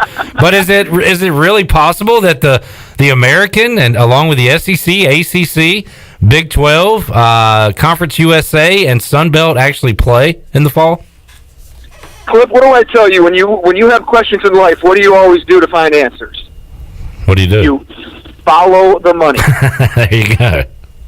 Follow the money on this deal. And this is just my own conspiracy theory going on here, but I think college presidents are starting to see the bills coming in for all the testing they're doing, all the possibilities of spending money for social distancing, and now they're seeing that they will not be able to sell any tickets into their stadiums. I think the college presidents, and we all know how I feel about college presidents, they care about one thing, and that is dollar bills and green coming in. And if they're not going to be making money off of this, they don't want anything to do with it. It's just a headache and a problem. And so I think that's my theory as to why some of these other conferences in northern areas where there is some issues, and they take a completely different approach to it. I think that's one of the main reasons why they're pulling the plug, is because it's all financial. Yeah. Now, you go in the SEC, the ACC, some southern schools, and you see how their states are reacting, and maybe the numbers aren't great, but it just seems like no one cares, and they're still going to go to games regardless if allowed. And then there's the TV money that goes with it. I just think all these answers are about money. The AAC sees a golden opportunity to get some primetime TV and some great viewers and all these things that go with it, which turn into dollars. So I think that's what some of these conferences who are going to try and play, I think that's their motivation right now is additional exposure, which turns into revenue down the line if it doesn't turn into revenue this year. I'm not saying anybody's going to make a lot of money, but you can make some extra money down the line if you market and do things the right way in a season where not everybody else is playing. I've been watching sports with no fans for a while. I've almost, it's almost become normal to me, Brian, and I've erased the idea of seeing fans in the stands for 2020 from my brain. Having said that, the factor with the SEC is they think they can still not only have football games, but have football games with fans, right? And is that kind of the... It's about the money, yeah, but is that the factor there that if they can have fans in the stands, they're going to make money and they're going to go on with these games? Is that if they think there's a scenario where they can't have fans, do you think they pull the plug just like everybody else? Well, if the money doesn't work out, and with the ACC too, I think they don't want to infringe on their other moneymaker, which is basketball season, which is and if you cut football, you're pretty much done for this calendar year with sports, right? Is that I would think so. And so you've got to look at ways now with these bigger conferences, their television contracts that they have. I mean, there's probably some financial incentive. They still rely a lot on selling some tickets, but the bigger the conference, the bigger the television contract is, and you can figure out ways to probably make some playoff money or bowl money or somewhere down the line. I mean, there's additional things that I think you can do to sweeten the pot a little bit for you. So, it's I find it very fascinating, and but follow the money. I really think it's let's not sit here and say it's all about the health of the kids. Let's say it's not. Let's not go all that. It's always about the money in these deals, especially at larger colleges, and that's why it's easy for the Ivy League and some of these smaller conferences that don't rely on them to be their main moneymaker to make these decisions. Yeah, talking to Brian North, you've and you're right on that, Brian. But you've also said the word conspiracy twice. I feel like when I'm talking to you 10 years from now, you're going to be like broadcasting live from a bunker with your you're just going to be all conspiracy man about 10 years from now. I can't wait for that. There's a reason for that. You hear these things and then all of a sudden they just happen to come true. And you go down these rabbit holes. Oh yeah. Basically, you can believe anything that you want. It's called confirmation bias, right? Mm-hmm. You have a theory and you can find things to support that theory. Mm-hmm. It makes you even more emboldened to go down those rabbit holes of conspiracy theory. But I've always believed if you can think it, somebody's already tried it. All right, North. I don't know if this is even good to bring up. I'm not trying to depress people. It's just, and I'm not really depressed by it. I'm happy with what we have right now with the bubbles and baseball and everything, and maybe some college football. But if this was normal, I'd be asking you about ECU scrimmage on Saturday and like the Panthers beginning life without Teddy Bridgewater or without Cam Newton tomorrow night, preseason football. Like it is kind of shocking when you go back to think of what would be happening right now. I mean, I guess you'd be getting ready for the Blitz, right? Coming up on Friday. Right. It's just we would be well into high school football previews and college previews and Panthers camp and all these things going on. And, and look at what the Panthers have done when we go off on that tangent. The Panthers did this great video of showing how they set up the stadium to help keep their players safer. And they got players in their suites, the $1 million suites. Each player gets his own suite in the football stadium to go and hang out all day and study his playbook and do all those things. They got them social distanced and all over the stadium. They've done a real good job of planning for this. I'm not saying everybody's going to stay safe, and when they start playing the games, it might be different. But they've done a great job of planning this. And they keep saying, why couldn't everybody else have done this to a better degree? I mean, you have to look at your leadership when you didn't come up with any sort of plans outside of, we hope this thing goes away and we'll be able to do it as normal. But the Panthers have done that. I think the NFL's done good. I think baseball's done a really good job. of mitigating their issues as well. I know they get a lot of criticism, but I think they've done pretty well. And they have really come down hard on those that have not. And by come down hard, I mean you just look at what happened with the Indians pitcher here recently, and they sent him home. They found out that Mike Clevenger was with him, I guess, when they went out to a bar or something, and they have been like ostracized from the team, not just physically, but like the players coming out and talking about him. Like you can't do that. So it's an extra responsibility, but these guys are getting paid a lot of money, and then that's part of their responsibility now. So we all have choices in life, right? I mean, it all comes down to, we can sit here and as Americans, we try to play the blame game all the time and blame other people and say this thing isn't real or whatever. But we each have a choice of how we want to go about life. And some people want to go and not wear masks and want to live their life as normal. And that's fine. You can sit there and point at all the numbers, and maybe it's 99.9% of us will all survive.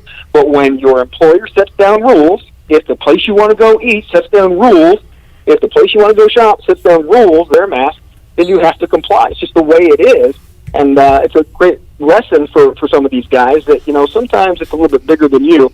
And if you're going to make your own choices, you're going to suffer consequences from them. I disagree, Brian. I want to be on the next viral video complaining about things and yelling. And a new one pops up every day. My goal is to become one of those viral videos of the guy complaining and yelling at a bunch of like teenagers for wearing masks. That's how I want to live my life.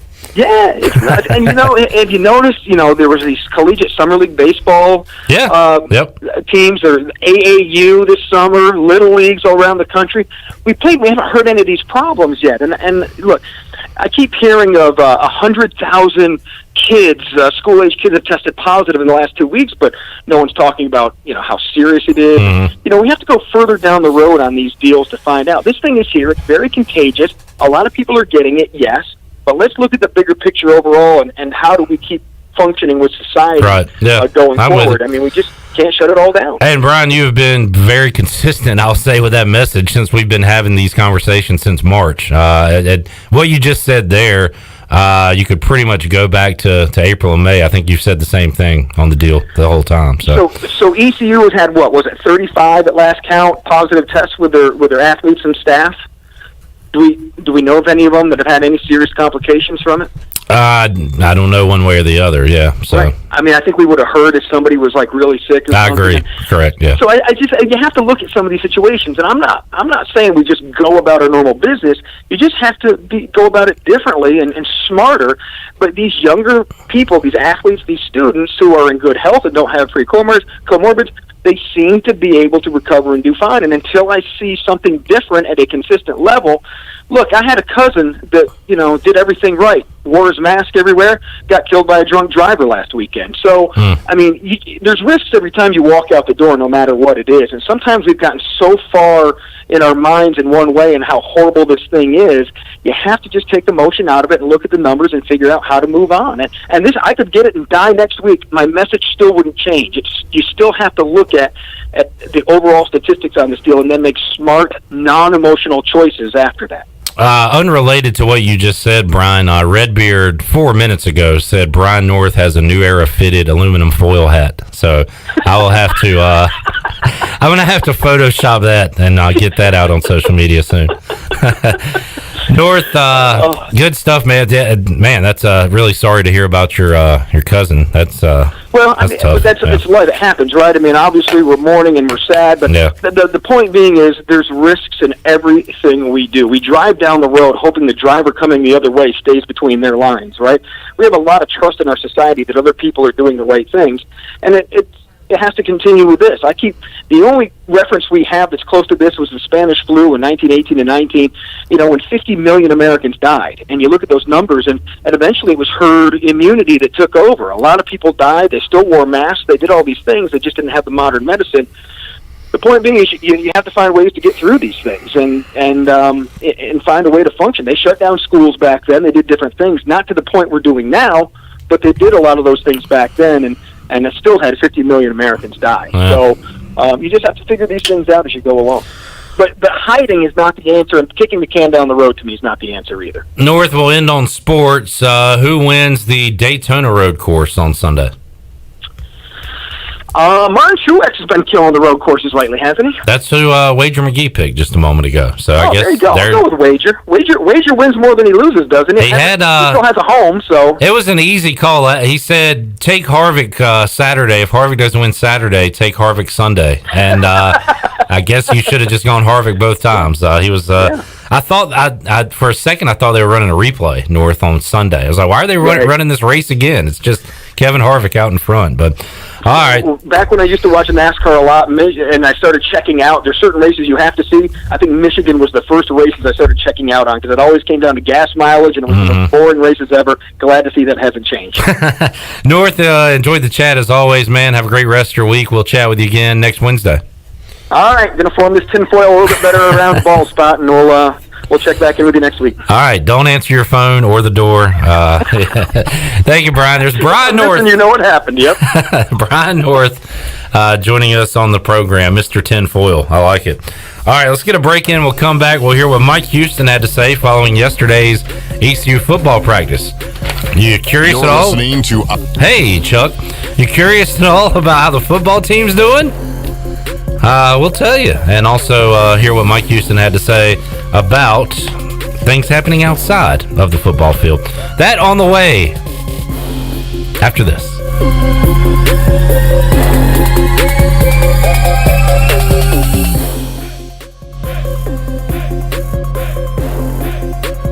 Hey, Pitt County Schools families, the month of August is here and school will certainly be different this year. If you are starting school 100% virtually or are attending school face-to-face on alternating weeks, we are looking forward to resuming the purpose of our system, and that's the education in an excellent and a safe manner. For videos with our leaders, FAQs, and so much more information to answer your questions, visit our Road to Reopening page on our website at pittschools.org or keep up with us on Facebook, Instagram, and Twitter. Remember, we'll face this upcoming school year together because we are Pitt County Schools strong. My whole business just went up in flames, but my agent was there before the fire was out. We started a plan. I've got 25 employees who could be out of a job if we didn't get this place running again. My independent agent and auto owner's insurance, they made sure we didn't skip a beat. I mean, we didn't miss a single payroll. That's incredible. For whatever lies ahead, we're always there. This is Brian Smith with Town Insurance in Greenville. Call me today at 756-8300. Go Pirates! Feeling the heat? Then get out of the kitchen. Jersey Mike's has you covered all summer with fresh cold sliced subs. Perfect for parks, picnics, and patios. Order through our app for no contact pickup or delivery. Jersey Mike's. Be a sub above. This summer, may your days be long, your cannonballs large, and your subs giant. Order Jersey Mike's for your next backyard adventure. Just use our app for no contact pickup or delivery. Jersey Mike's. Be a sub above. For years, Callie Ann Phelps has been singing about Phelps Chevrolet. Phelps Chevrolet is the one for you. Low, low prices, service too. See the big dealer right away. Carolina's finest, Phelps Chevrolet. And you'll agree with what Skylar Phelps has to say. Nobody beats Phelps Chevrolet's prices. Nobody. The name you can depend on. Phelps Chevrolet. Get you one. CPW's is currently open 7 days a week with the bar opening daily at 3 p.m. for cocktails and appetizers and for dinner starting at 4 p.m. Every Monday and Tuesday at CPW's, receive a free appetizer of your choice when you purchase 2 dinner entrees. The dining room is also available during lunch hours and weekends for private dining, meetings, and events. CPW's also offers drop-off caterings for luncheons, employee appreciation events, weddings, showers, and reunion dinners. CPW's is now offering our streamlined dining room menu of classics and favorites. If there's a legacy menu item that you miss, just ask and we'll do our best to prepare it for you. And for carryout, try easy online ordering at cpws.biz and save 10% off your order just for trying it out. Come see what we're all about. CPW's, corner of Stantonsburg Road and Arlington Boulevard in the Stanton Square Shopping Center, Greenville.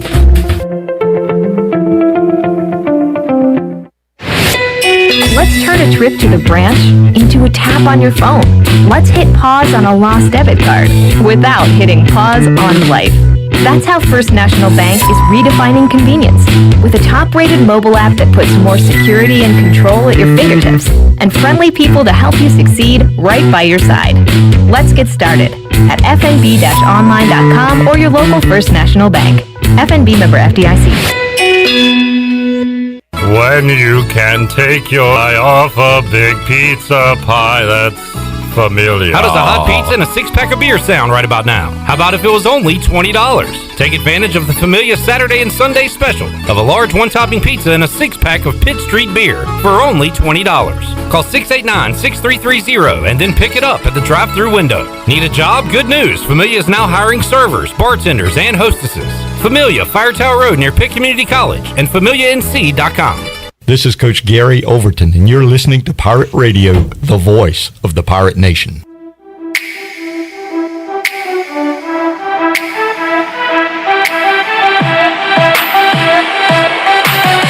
You're listening to Hour 2 of Pirate Radio Live. Now, back to the show. Welcome back. Keep your vehicle clean with the Pirates Cove Car Wash Fast Pass. All 3 Pirates Cove Car Wash locations are offering Fast Passes for only $9.99 for all new Fast Pass customers. You can visit their other locations in Greenville on 10th Street, Fire Tower Road, and Memorial Drive.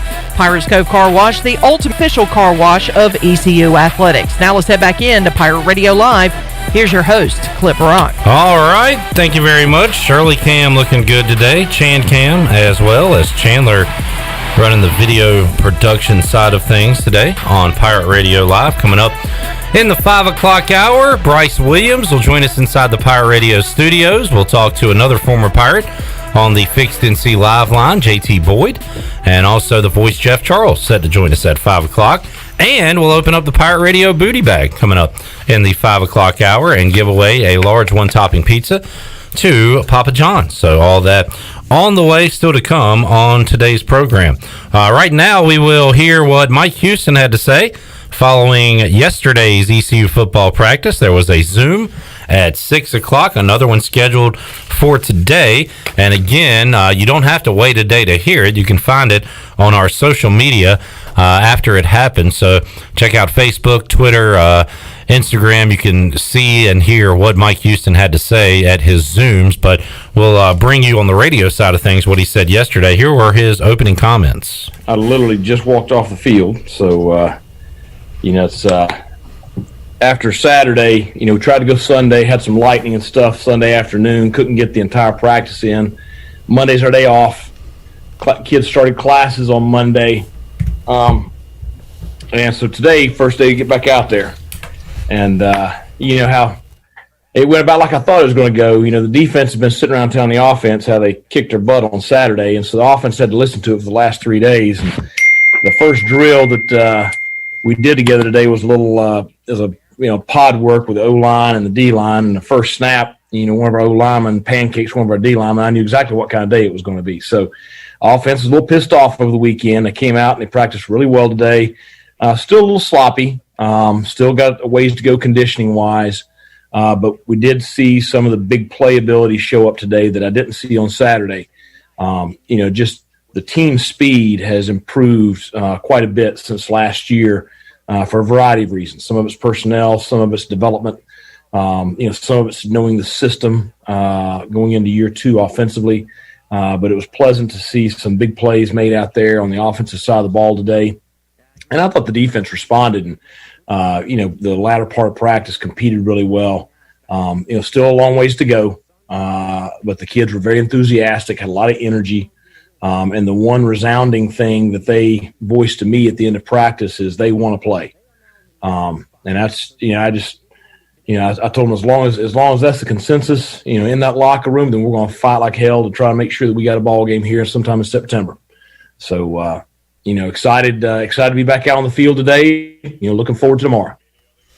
All right, there's Mike Houston's opening comments on Tuesday, and Tuesday was a wild day and a lot of news coming out when it comes to college football, college sports. The Big Ten, Pac-12 announcing that they will not be playing football in the fall, and the date was August 11th. It was March 11th when the NBA shut down, and the last college basketball game was played to completion. And I remember going home from sports trivia that Wednesday night and watching a Pac-12 tournament game. The ACC was about to get going that next day, and they shut it down. So it was March 11th when things started to shut down the first time, and now we were talking about more shutdowns on August 11th, and Mike Houston was asked about the Big Ten and Pac-12 announcing they won't play this fall, and his reaction to that. Well, it's not surprising. Been hearing rumor of the Big Ten and the Pac-12 for a couple of days now. We all have to do an incredible job of listening to our medical professionals and trying to make the decisions based on that information. And I know that's what the presidents in the AAC are doing. I know that's what the presidents in the SEC and the ACC are doing. Obviously, that's what the presidents in the Pac-12 and the Big Ten are doing. Player safety is always, at the top of the list. If we can play in a manner that the kids are going to be safe, then I'm all for playing and committed to that. And so it's still a lot of stuff to be discussed. But I do feel like that our medical advisors are still, feeling really good about our chances.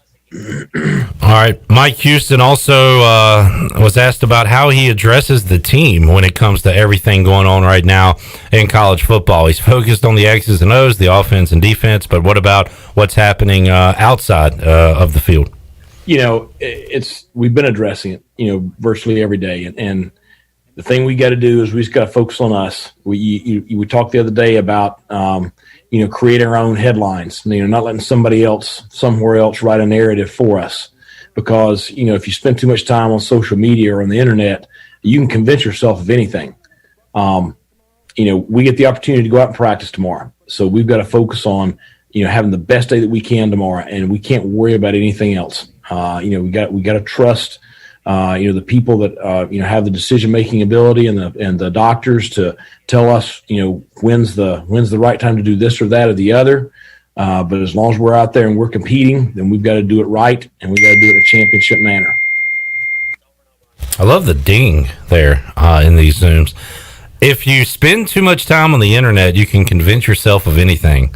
That is an all-time line. I do that. I'm guilty of that myself. I'm sure a lot of you are as well, whether you want to admit it or not. But he is exactly right on that point. All right, Coach Houston was also asked about an update on COVID-19 testing. Well, we had tested everyone last Thursday. Came out extremely satisfied. Really excited about that. We're testing everybody again tomorrow. So by midday Thursday, we'll have the results back. Feel good about everything. As long as our testing numbers stay where they are, I feel very good about everything. But I think, just talking to the kids, as we left the field, continuing to just harp on them, wear a mask, practice social distancing, wash your hands, be conscientious of trying to stay away from crowds. And then the testing is just, a huge factor, because, that's the way to check and just see, is this working or not? All right, and back on the football field we go. How beneficial has the recent practice time been for the team? Coach Houston was asked about that. Of course, no spring ball, and just hadn't been able to be around his players in a football setting on a football field. So how much has this time been beneficial to the ECU football program? Yeah, as young as our team is, it is critical, because every day we're out there, we're improving. But, instead of potential, we're seeing what guys can actually do. You see the defensive scheme actually being run. You see the new players actually going and doing stuff. It's just incredible. That's why every day is so critical. It's so important, because you can sit around and Zoom meet and you can sit around and draw stuff up, but until you're actually out there doing it, you don't really know what a player can do. You don't really know what something's going to look like. So, every day is, for a coach, especially one that had to sit around for however many months and do nothing. Right now, every day is just a dream. It's back to the old, enjoying every moment that you have in this profession. All right, Mike Houston there. We've got a lot more Mike Houston to go here on the show. We'll hit a few more clips when we return on the other side of this timeout. We'll get an update on Chase Hayden. How is the transfer running back looking in practice? Also, his thoughts on the defense from Saturday's scrimmage. And another kind of on the field, but away from football question he was asked about players being allowed to wear messages on their jerseys for the upcoming season. He touched on all that and more, and we'll hear it from Mike Houston when we return after this.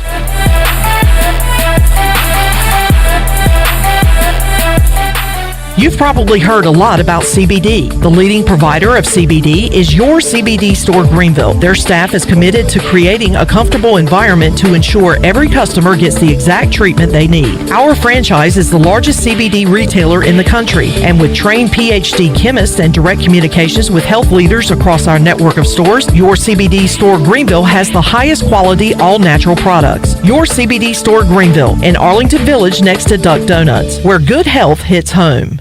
Your power's out. There's a water leak. What do? For these and other utility-related emergencies, you need service, and you want it fast. There are two things you can do to get the quickest response if you're a GUC customer. First, you can call the hotline at 1-855-767-2482 and report any utility-related emergency. That number is also on GUC.com. Or second, you can give GUC your phone number. The hotline process is quickest when their account records have your current phone number. Service you can count on. Greenville Utilities. This is Dr. Elizabeth Robinson with Orthopedics East and Sports Medicine Center. Our extended care clinic is open on Saturdays and Sundays from 10 a.m. to 2 p.m. at our office on W.H. Smith Boulevard. We treat a variety of urgent orthopedic conditions without an appointment. For more information, please contact us at 757-2663 or visit our website at www.orthoeast.com.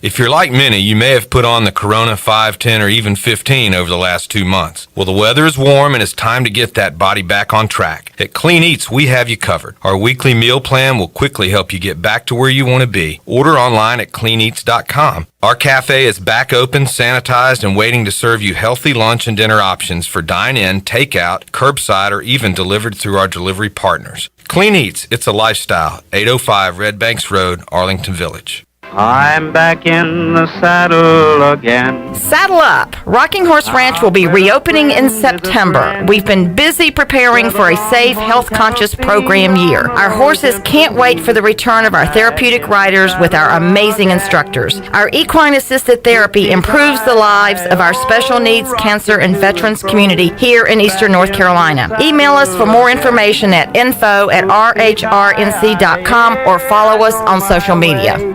Hey, this is Chef David Finelli. Did your doctor tell you that you need to lose weight and eat healthy? Well, mine did too. He just didn't tell me how. That's why I decided to open up Pop's Heart Healthy Meal Plans. You get 6 meals a week, low salt, low carbs, low fat, low cholesterol, high protein, and never frozen. I make them myself at the restaurant, and you pick them up on Mondays. I have lost 53 pounds with this plan and lowered my A1C. It's gourmet healthy food at only $9.95 a meal, and you can order yours today at Pop's on Charles Boulevard behind Krispy Kreme. Let me help you eat healthy. It's summertime, and there's no better time to drive away in a quality pre-owned car or truck from Greenville Auto World. Let Greenville Auto World show you how easy it is to buy a quality used car in Greenville. We believe fair prices, superior service, and treating customers right leads to satisfied, repeat buyers. Are you planning that summer trip by car? Well, get yourself set with an oil change and 27-point inspection.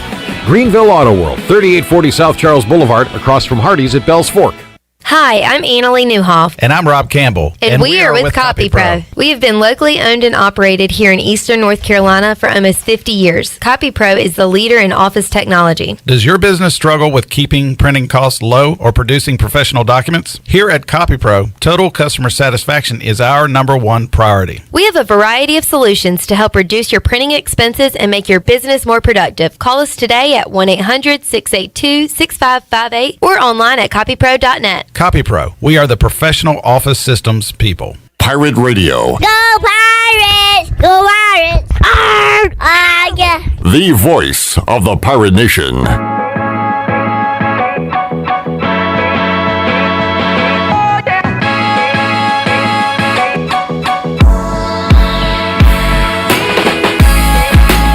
You're listening to Hour 2 of Pirate Radio Live. Now, back to the show. Welcome back, and PRL this afternoon is brought to you by Bud Light, who reminds Pirate fans to always stay in the game and drink responsibly.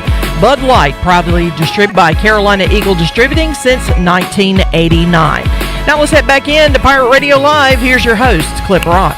All right, back with you. Another segment to go here in hour number 2 of Pirate Radio Live. Just running some Mike Houston comments a moment ago. See that if you check us out on social media, Pirate Radio is retweeting some comments from Mike Oresco. Apparently, he was on the Paul Feinbaum show, and Mike Oresco said, quote, "If you can play and if you feel like you can do it safely, why not play? If there were concerns about health and safety, we would shut it down." He added, and this sounds a lot like what Brian North was saying, you have to work your way through this. You have to continue to live. You have to do the things necessary to maintain what your community, what your student athletes want to do. And if you can do it safely, you do your best. I mean, it sounds like the AAC, along with the Big 12, the ACC, the SEC, Conference USA, and the Sun Belt are still moving forward with college football in 2020. That can change any minute, but as of right now, that's the way it sits. In conjunction with that, Shirley, let's go with cut 10 from Mike Houston, because he was asked, and we'll get to this with Jeff Charles, who is in Big Ten country right now. We'll talk to him at 5 o'clock about some comments from Ohio State head football coach Ryan Day, where he says, look, they're still exploring options. They're ready to go rogue and play some football this fall. But Mike Houston was asked about the hypothetical that if the AAC pulled the plug on the season, would you attempt to play as an independent in the fall? We have not discussed that. All of our discussions right now have been in concurrent with the AAC. John Gilbert, he's really good at his job. He's very plugged in nationally as well as in our conference. So I know that he will make the right decisions in those regards. All right. So there you go. Let's get, and as of right now, the AAC looking like they're still planning on competing in football in September. Mike Houston was asked about Chase Hayden. The Pirates have some horses there in the stable at the running back position. Chase Hayden, a new one added to the mix for 2020, and he asked how he's looking out there. I think Chase, first, he's exactly the kind of person that I had expected. Just an outstanding young man. He's getting more and more comfortable every day. I think he was a little frustrated with the way he performed on Saturday. He came back out today, and I could tell really, really intentional with everything he was doing. He was still out on the field when I left, getting some extra conditioning in. But certainly the thing I think he brought the most to the room is competition. The new guys that are added into that room, Raji Harris, Keaton Mitchell, Chase Hayden, along with the returning guys, Darius Penix, Trace Christian, Demetrius Mooney. I mean, there is incredible competition every single day. And it's like every day you see somebody else, really stand out. And so, one, it's good to have that depth, but two, it's exciting to have, the guys competing at a high level and being able to see their playmaking ability. All right, there is Mike Houston talking about the newest ECU running back, Chase Hayden. Houston addressed it earlier. The defense won the scrimmage on Saturday after going back and watching the film. What stood out about that defense? One, we run better as a defensive unit than we did a year ago. Again, part of that's personnel, part of that is development. Jairo Wilson, we talked about him the other day. He's bigger, faster, and stronger. You got the new guys, whether it's Robert Kennedy or Sean Dorso or whomever. You got more guys that can run. I was pleased with. I think the linebackers have been solid. Bruce and X, Aaron is getting more comfortable every single day, getting more faith in that knee every single day. The young buck Taylor Jackson has been pretty impressive at times. Those young D linemen. They don't know which way to go half the time, but they are extremely athletic, and just that depth just really stood out on Saturday because, Roy he's playing, Coach Tesh is playing so many guys, they're staying fresh. So I think there's a lot of stuff that stood out. Jaquan McMillan was solid. Malik Fleming, much improved. Just there's so much positive right now with our program. Coach Houston was also asked if anything else from the scrimmage stood out that he didn't notice live as it was happening on Saturday, but he did when he went back and watched the film. Well, I saw an extremely energetic defensive unit. That's the thing that probably stood out the most to everyone. Energy, intensity, playing with edge. That's probably what stood out the most on Saturday. It's never as good as you thought, and it's never as bad as you thought when you come and look at the film. Offensively, we beat ourselves a little bit. Turnovers, some penalties at some crucial moments. We'd get a drive going, something bad would happen. You expect that sometimes early in preseason camp, but you saw a lot of positive things too. Demetrius Mooney had a great day on Saturday. When you look at the film, he should have a lot of confidence. Coming out of that scrimmage, there's Nashad Strother is playing better and better every single day, and is really turning into a guy that I think is going to be a potential starter this year. So there's lots of positives that you left the field Saturday not feeling like there was a whole lot of positives offensively, but there were positives there. All right, comments from Mike Houston. One thing, if you've watched some of these games, and especially in the NBA bubble, you'll notice that players have messages on the back of their jerseys, and it's kind of jarring at first, and you get used to it. I think back to when I got into soccer and watching the Premier League, it was very radical to me that the soccer jerseys have the team sponsor as their main logo up front. So it's not even the team you're rooting for, it's the sponsor. And for the smaller clubs like Swansea, it was usually some random betting website or something. It looked really strange, but you get used to it after a while. I don't even notice it anymore. Same with the NBA now after watching it for a while, but apparently the college football is allowing players to wear messages on their jerseys this season, and Coach Houston was asked about that and if his players will be participating. I anticipate our entire team participating in that. We have a task force that John Gilbert has formed that's going to come up with a couple of options for our team. We've talked about it. We're gonna pick from those options which one that we want to wear. But just like with so many of the things that we've done, we want to be unified in what we stand for. Because just like we've talked about earlier in the summer, in our locker room, we embrace each other. We embrace the diversity of each other. We want equality for everyone. We want social justice for everyone. So we're going to be very unified in what we do here as a program. All right, comments there from ECU head football coach Mike Houston. And finally, students are back. They came back on Monday. By the way, we'll talk to Chancellor Ron Mitchelson coming up Monday on Pirate Radio Live at 5 o'clock. But he was asked about the students on campus, what the atmosphere is like with all the students back. To be honest, I don't leave the building much, so I don't know what the vibe is around campus. But I know our players, sure they were a little uneasy about the entire student body coming back because we've been doing such a good job with keeping this thing under control within our locker room, and they have a lot invested and a lot at stake. They don't want anything to take that away from them, and so I think that you see our guys are probably doing a pretty good job all around campus with the masks and just being conscientious of distancing. I think that's the big thing that I hear from them is just that. I'm sure that everybody's glad to be back. I'm sure the student body's glad to be back. I just hope we can all do this safely. And there it is. Hopes he can do it safely. And with students back, that's another obstacle.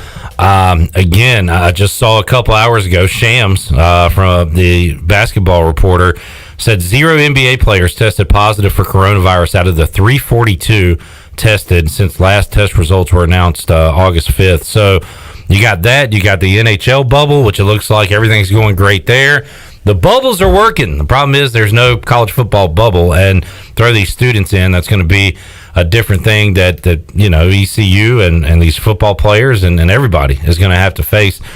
Chandler, you're doing what, an online class, right? So I guess you're like Mike Houston. Have you noticed any buzz on campus? Have you even been on campus? I haven't even been on campus yet, so Yeah. I really don't know. I was walking this morning and I noticed a bus come by, and it said on the bus, the buses at ECU Transit, they have messages you can put in the front of the bus, and they're doing limited capacity on the bus. So I know something like that has changed on campus, but now classrooms and stuff like that, I really don't know if they're doing like a one-way thing. At the grocery store, they make you go in one door and then out another, so there's a flow of traffic. Don't know if they're doing that on campus or not, but I really can't tell you because I haven't been on campus yet. And were you at that party where 400 people were? Absolutely not. All right. Absolutely not. Okay. There was a good chance of me being there because there was 400 people there. That's a nice sized party. Yeah, that can't happen. That just cannot happen. And we were talking about it off the air. You said that and you're just hypothesizing, but you think that might have been a lot of freshmen because you yourself, and we all remember it. You kind of get out on your own for the first time, and you want to have fun. But and I kind of feel for those freshmen that are coming in, and things. You never had to worry about this kind of stuff. They're kind of told, hey, do not party. No crowds over 10. I know I would be very upset as a freshman, and I mean these guys they're 17, 18 years old, so they're young and they're ready to party, and it's their first full week in Greenville, but they just have to realize, hey, give it some time. Let's get over this thing, and then y'all let loose. All right, the mature Chan man, I like it. And I'm a veteran now, baby. I'm 5 years in. I'm ready to roll. Doing a great job video producing our program today. Thank you. For Pirate Radio Live. All right, we'll get a break in. We'll come back and get ready for hour number 3 of Pirate Radio Live. Got the voice, Jeff Charles, our tight end, Bryce Williams, our offensive lineman to protect us, JT Boyd, Chan, Shirley, myself, coming up in hour number 3 of Pirate Radio Live. We're back with you after this.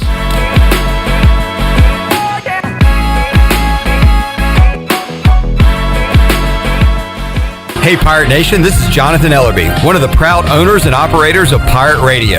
As we launch into our 18th year in business, we have a lot of exciting new news to share with you. Our afternoon drive time show, Pirate Radio Live, has a new look and is now streaming every day from our brand new digital studio from 3 p.m. to 6 p.m. on YouTube and Facebook Live, on our website, pr927fm.com, and in your car on 92.7 FM in Greenville and 104.1 in Washington. The new and improved PRL is hosted by Clip Brock and Shirley Rhodes, and will feature the latest breaking news, top-notch guests, and all your favorite Pirate Radio personalities, like The Voice, Jeff Charles, Brian Bailey, Stephen Igo, Billy Weaver, Brian North, Tony Collins, Bryce Williams, Ronnie Woodward, Morgan Ehlers, Mike Mullis, plus Troy D and myself. Give us a follow on social media at PR927FM for programming updates, guest alerts, and breaking news. Thank you for your loyalty and support, and I hope you enjoy the new and improved Pirate Radio, the voice of the Pirate Nation. Let's turn a trip to the branch into a tap on your phone. Let's hit pause on a lost debit card without hitting pause on life. That's how First National Bank is redefining convenience with a top-rated mobile app that puts more security and control at your fingertips and friendly people to help you succeed right by your side. Let's get started at fnb-online.com or your local First National Bank. FNB member FDIC. Back to school is here, and the Auto Store Group is committed to helping our customers drive the best quality pre-owned vehicles and is committed to caring about our kids and our community. This is Bryce Williams from the Auto Store Group, and right now during our Backpack to School event, every time we sell a vehicle, we'll be making a $50 donation to any local school that the customer chooses. The Auto Store Group, 3 locations, over 150 vehicles online at theautostoregroup.com, and most importantly, proud members of the Eastern North Carolina community for over 38 years. In studio with Bram from Tiebreakers. Bram, what's new? Delivery's new. What else? Well, delivery. What else you want to talk about? Well, let's talk about tiebreakersnc.com, and let's talk about how good our food is at home in our delivery containers. What makes delivery special at Tiebreakers? Well, we use a very, very new technology called crisp containers that keeps your French fries absolutely as crisp as if you bought them at Tiebreakers. How do they get delivered? By us. Our delivery drivers. How much it cost? Oh, right now it's nothing. How do people do it? They call Tiebreakers at 252-439-0555 or tiebreakersnc.com. Bram, what else is new? Delivery, bud. I'm telling you, it's the newest thing in the world. Delivery from Tiebreakers. Bram, what's your favorite word right now? Jonathan, is delivery, bud. Delivery. I'm telling you, delivery is the word. This is going to be fun. Bostic Sugg Furniture wants to know, how'd you sleep last night? If you're like thousands, the answer is probably not very well. You're tired, stressed, your job suffers, and worse, your health suffers. Get better sleep on a Restonic mattress, a Consumer's Digest Award winner 13 years running. Restonic Queen mattresses start as low as $4.99. Restonic two-sided Queen mattresses from only $6.99. If you're ready to wake up to a whole new you, we have a Restonic mattress waiting for you, exclusively at Bostic Sugg Furniture. UBE is now back open to serve the Pirate Nation. UBE is striving for the best customer experience, practicing social distancing, cleaned and sanitized contact surfaces, and curbside service. Our hours are now 10 to 6, Monday through Friday, and 10 to 5 on Saturday. PirateWear.com is open 24 hours a day with in-store pickup available. Please be sure to follow UBE and PirateWear.com on all social media platforms. UBE and PirateWear.com, serving the Pirate Nation for over 50 years. This is Pirate Radio, WGHB Farmville, 1250 and 92.7 FM Greenville, WDLX Washington, 930 and 104.1 FM Washington.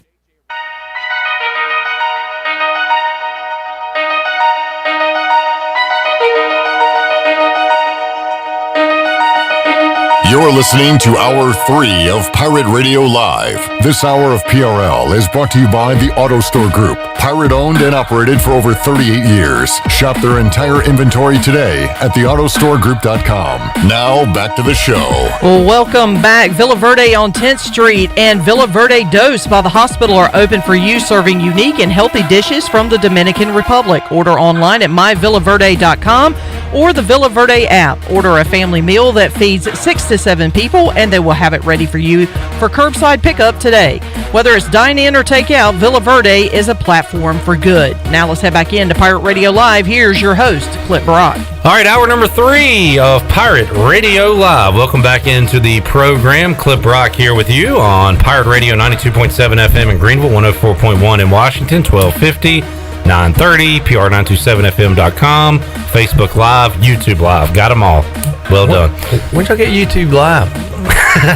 Since we've been in the studio, Bryce Williams, who joins me right now. Yeah, man. Dang. My daughter thought that was cool. She was like, oh, wow, you're on YouTube now? Yeah. It's big with the kids, apparently. So, yeah, definitely. The YouTube star.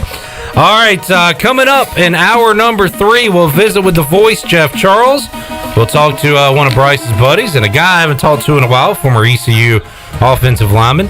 JT Boyd going to join us on the program coming up later on. We got to open up the booty bag. We got a giveaway. There we go. Large one-topping pizza to Papa John's today. And I've got a trivia question in mind. We might have to do like a Bryce Williams-related trivia question today. We'll figure something out. Yeah. Got all that and more on the way in hour 3 of Pirate Radio Live. We'll take a timeout, come back, and have it all for you after this.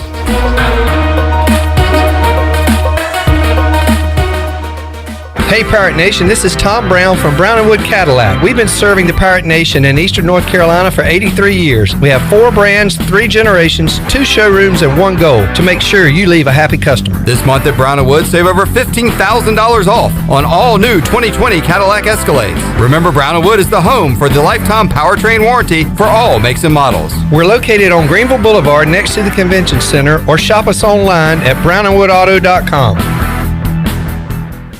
Hey Pitt County Schools families, the month of August is here and school will certainly be different this year. If you are starting school 100% virtually or are attending school face-to-face on alternating weeks, we are looking forward to resuming the purpose of our system, and that's the education of the children in Pitt County in an excellent and a safe manner. For videos with our leaders, FAQs, and so much more information to answer your questions, visit our Road to Reopening page on our website at pittschools.org or keep up with us on Facebook, Instagram, and Twitter. Remember, we'll face this upcoming school year together because we are Pitt County Schools strong. The Frells family lives on a lush piece of land called greener pasture, and they work on it behind the wheel of a John Deere 1 Series tractor. With its durable construction and features that hook up to dozens of attachments with ease, no job is too tough. The Frells family runs with us, because this is more than just land, it's home. Nothing runs like a Deere. Search John Deere 1 Series for more. Get quality at every turn with Quality Equipment, your local John Deere dealer, with 27 locations in North Carolina and southeastern Virginia. Find out more at QualityEquip.com. Domino's week-long carry-out deal means you can carry out 3-topping pizzas for $7.99 each every day. That's right, $7.99 each, and every day means any day. But just in case there's any confusion, we've set up a helpful website to confirm if today's a day you can carry out 3-topping pizzas for $7.99 each at Domino's. Just go to howaboutoday.com to find out if Domino's week-long carry-out deal is valid today. Spoiler alert, it is. Carry out only. You must ask for this limited time offer. Prices, participation, and charges may vary. Excludes extra large and specialty pizzas. Crust availability varies by size. Let us help you get back to business. This is Donald Stocks and Justin Judge of PIP of Eastern North Carolina. We're ready to assist your business with branded PPE. Would you like face masks with your logo? We can do that. Plus custom social distancing signage. Now is the time to ramp up your marketing efforts. Whether it's cutting edge, contactless, touchless marketing, or traditional direct mail, we can do it all. We are PIP of Eastern North Carolina.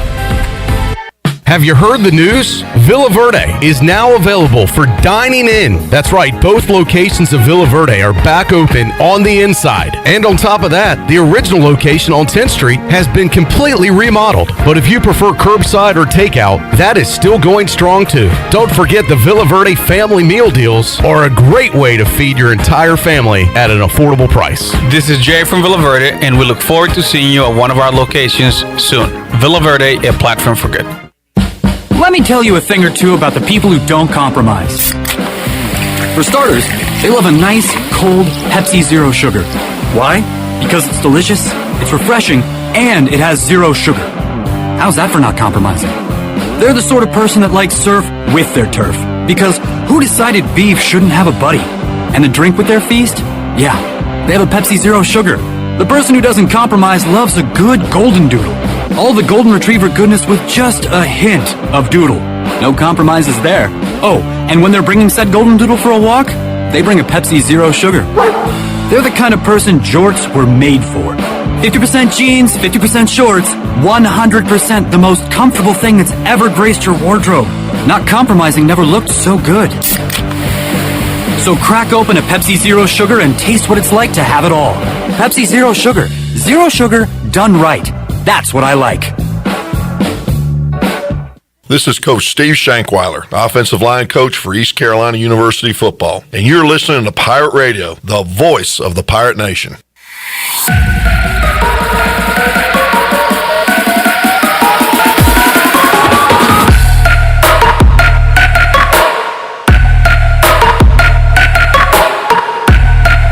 You're listening to Pirate Radio Live. This hour of PRL is brought to you by the Auto Store Group. Pirate owned and operated for over 38 years. Shop their entire inventory today at theautostoregroup.com. Now back to the show. Welcome back to the show. Taking a look at your stock market report for today. The Dow was up 289 points and finished at 27,976. The NASDAQ is up 229 points at 11,012. And the S&P is ahead 46 at 3,380. That's your Wells Fargo Advisors financial report. For a personal look into investing, call Wells Fargo Advisors today at 756-6900 in Greenville. Wells Fargo Advisors, LLC, member SIPC. Now let's head back in to Pirate Radio Live. Here's your host, Clip Brock. All right, big hour number 3 on tap on today's edition of Pirate Radio Live. Got JT Boyd coming up later on in today's program, as we'll talk some football and life with him, find out what he's up to. Bryce Williams is in studio. We'll visit with the voice in just a moment. And also, we got to open up the booty bag, a large one-topping pizza to Papa John's we'll be giving away later on in this hour. Bryce, how you doing, man? I'm good. Made it another week. We got a lot to talk about from a football perspective, as I didn't open up my sports app on my phone in a while. There was no reason to. Oh, I have it going every day to see what time the hockey and NBA and baseball starts. And I was looking ahead in the week, Bryce, and I went to August 13th, and I saw that. and I got sad again. God. It's the full slate of NFL preseason games that are supposed to happen tomorrow night. And I was man. Much as I've crapped on preseason football, here I am wanting some now. Be careful what you wish for, right? But we'll discuss that and more with Bryce Williams and talk some sports with the voice Jeff Charles as well as he joins us on the Fixed NC Live line. Jeff, how you doing today?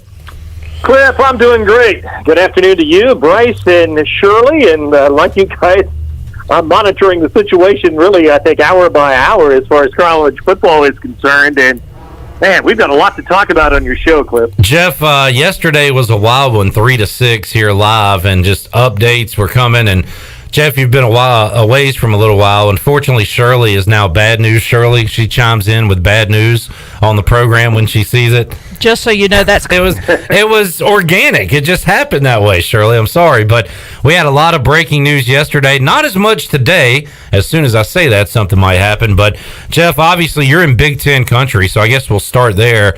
And man, what a divide we have in college sports, where you have Jim Harbaugh and Ryan Day and the coaches and even some of their school presidents saying we want football. Scott Frost in Nebraska is not just saying that. He's saying we're going to play football. I don't know how that's going to happen without a conference and a schedule, but Big Ten football is not going to happen conference-wise in 2020, Jeff. And I don't know, what's the reaction up there in Big Ten land about what happened yesterday? Well, Cliff, let's go back to Sunday when the news broke that the Big Ten was not going to play, and word leaked out it was 10-2 as far as the presidents were concerned. All the presidents voted, and only 2 of them voted to play. So we got that news on Sunday, and then it seemed like on Monday they backtracked just a little bit, and that's when the coaches came out. As you mentioned, Ryan Day at Ohio State and Jim Harbaugh at Michigan, Scott Frost at Nebraska. They came out and said, hey, we want to go, and then Harbaugh made a big deal about it. He cited a bunch of statistics for the testing results with the Michigan football team, and he was making his case that it was safe to go ahead. And I thought, boy, on Monday, maybe the pendulum is swinging back the other way just a little bit, because let's face it, the presidents run these universities, but these coaches at these high-powered programs are also very influential and powerful. So I thought maybe it's going to change a little bit, but then we got to Tuesday, of course, and the president stuck by that vote, and yesterday they decided to close down the football, and then it was an hour later, as you well know, you were on the air clip, that the Pac-12 decided to close down too. So 2 of the 5 big conferences in the Power 5 have decided not to go, and now we're waiting on the Big 12 and the ACC and the SEC. All of them are talking a game of, yes, we are going to play, but the caveat, Clip, when you hear all of these conference commissioners talk, the one thing they always say, and the athletic directors, this is all based on the advice we're getting from medical professionals. So as we talk today at about, 12 minutes after 5 o'clock, at 5:30, this whole thing can change if the right people on these medical boards and all the committees they've formed and the doctors around the country, if they come to these commissioners and also to these athletic directors and say, guess what, it's not safe to play, you guys are going to have to shut it down. Well, guess what's going to happen? They're going to shut it down, and as we've talked for months now about this, Dr. Fauci and Dr. Birx are the people that I listen to and the medical professionals across the country, and I feel for the athletic directors, I feel for the commissioners and the coaches. They're doing the very best they can, and this has to be tremendously frustrating for them. But at the end of the day, what these doctors are saying nationally, and they're going to determine whether or not there's going to be football played along with the governors in these respective states. Jeff, I guess positive news on that note, I saw earlier in the week, the days run together, I believe it was Tuesday, that a medical professional at Duke, and you remember Duke kind of bowed out, I think even before the ACC when it came to the NCAA tournament, but a medical expert at Duke said that, they could play safely. It would be difficult, but it could happen. Are you surprised at all? And this could all change within a week, like you said, but that the dominoes just didn't keep falling immediately when it came to, let's say, the Power 5 schools, the SEC, the Big 12, the ACC. I guess I assumed that they were all in this together, but it really does sound like everybody is separate on this thing, and they're going to try their best to play football in the fall. Do you really think that's a possibility that we see 5 or 6 conferences not playing, but the 6 remaining conferences going forward and playing if it is safe to do so? Well, you just hit the nail on the head there, Clip. If it's safe to do so, I think they'll try to do it, but is it going to be safe? And from the very beginning, we've talked about this is a big picture issue here with college athletics and having no real central headquarters, if you will. All of these conferences operate very much independently, and so that's another factor. And, of course, the other factor, too, is this virus is not the same in all parts of the country. I mean, it's affecting Florida differently than it's affecting, let's say, Montana. We know that. So it's just a complex problem. Again, they want to play. There's no doubt about that. I mean, coaches want to coach, players want to play, athletic directors want to play because they're responsible for the bottom line. But it all gets down to the health and safety of college football players and staff members and coaches. Is it safe for them to be able to play? And depending on who you talk with, there are varying opinions as far as that is concerned. Yes, they want to try and play, Clip, but I just don't see it happening, quite frankly. I don't. I thought that perhaps the Power 5 conferences would stand together as one and make a blanket type of decision, but they decided not to do that. They're kind of splintered off now in their own direction. It was kind of like, I think, a game of chicken. Who was going to call the league off first, the games off first? In the Big Ten, to their credit, they did what they think is the correct thing to do, and they were first, and then the Pac-12 followed, and now you've got the other 3 that keep saying we're going to continue to try and play, we need more time, etc. So this will all come out in the wash somewhere down the line, but we don't really know at this point where it's going. And the smaller conferences, they've made these decisions long ago. You probably saw today the Big South, and we have Gardner-Webb and also Campbell in our state in the Big South. They decided to cancel football this fall just this afternoon. I think there are 10 out of the 13 FCS conferences across the country that have all said no. And then a few days ago, the MAC was the first FBS conference to say that they were not going to play. And so we're waiting on the American Athletic Conference, and Mike Resco keeps saying we're going to try and play. If you read his quotes, I mean, he's just been quoted recently in the last 24 hours. We're going to do everything we can to play. So you have to take the man at his word, and I think that is still the feeling. But are we going to be able to play with a virus? It's still out of control, Clip, and I think that's the most frustrating part. I think everyone is so frustrated because here we are when this was made known to the masses back in March, and here we are now in mid-August, since mid-March, and we just have not made any progress with it, and 1,000 people a day continue to die. 276 people died in Florida yesterday, and I was thinking about that. Florida's been one of the hot spots, and depending on what the enrollment looks like at UCF, and East Carolina is scheduled to play UCF, as you know, the first game of the year, but UCF has almost 60,000 students. Now, I don't know how many of them are coming back this year, but if they have 50,000 plus coming back to campus this week in Orlando with the way Florida is, and then ECU turns around and plays UCF September 26th, and those kids have been exposed to that, just a lot of concerns. Jeff Charles joining us on the Fixed NC Live line. Jeff, let me throw out a hypothetical at you, and you kind of gave your feelings on whether or not you think there will be a season. Let's say there is. I saw a quote from Ryan Day, the Ohio State coach, and again, no Big Ten football this fall. His quote was, "We're still exploring options. I promise you that. Some of the things Nebraska asked about are some of the things we continue to ask about. We play non-conference games year in, year out. It's in this unique situation. We're just trying to find out what it means for TV contracts and are asking all these questions, those questions," end quote. I saw that I believe Michigan was still practicing, I think, football, at least yesterday.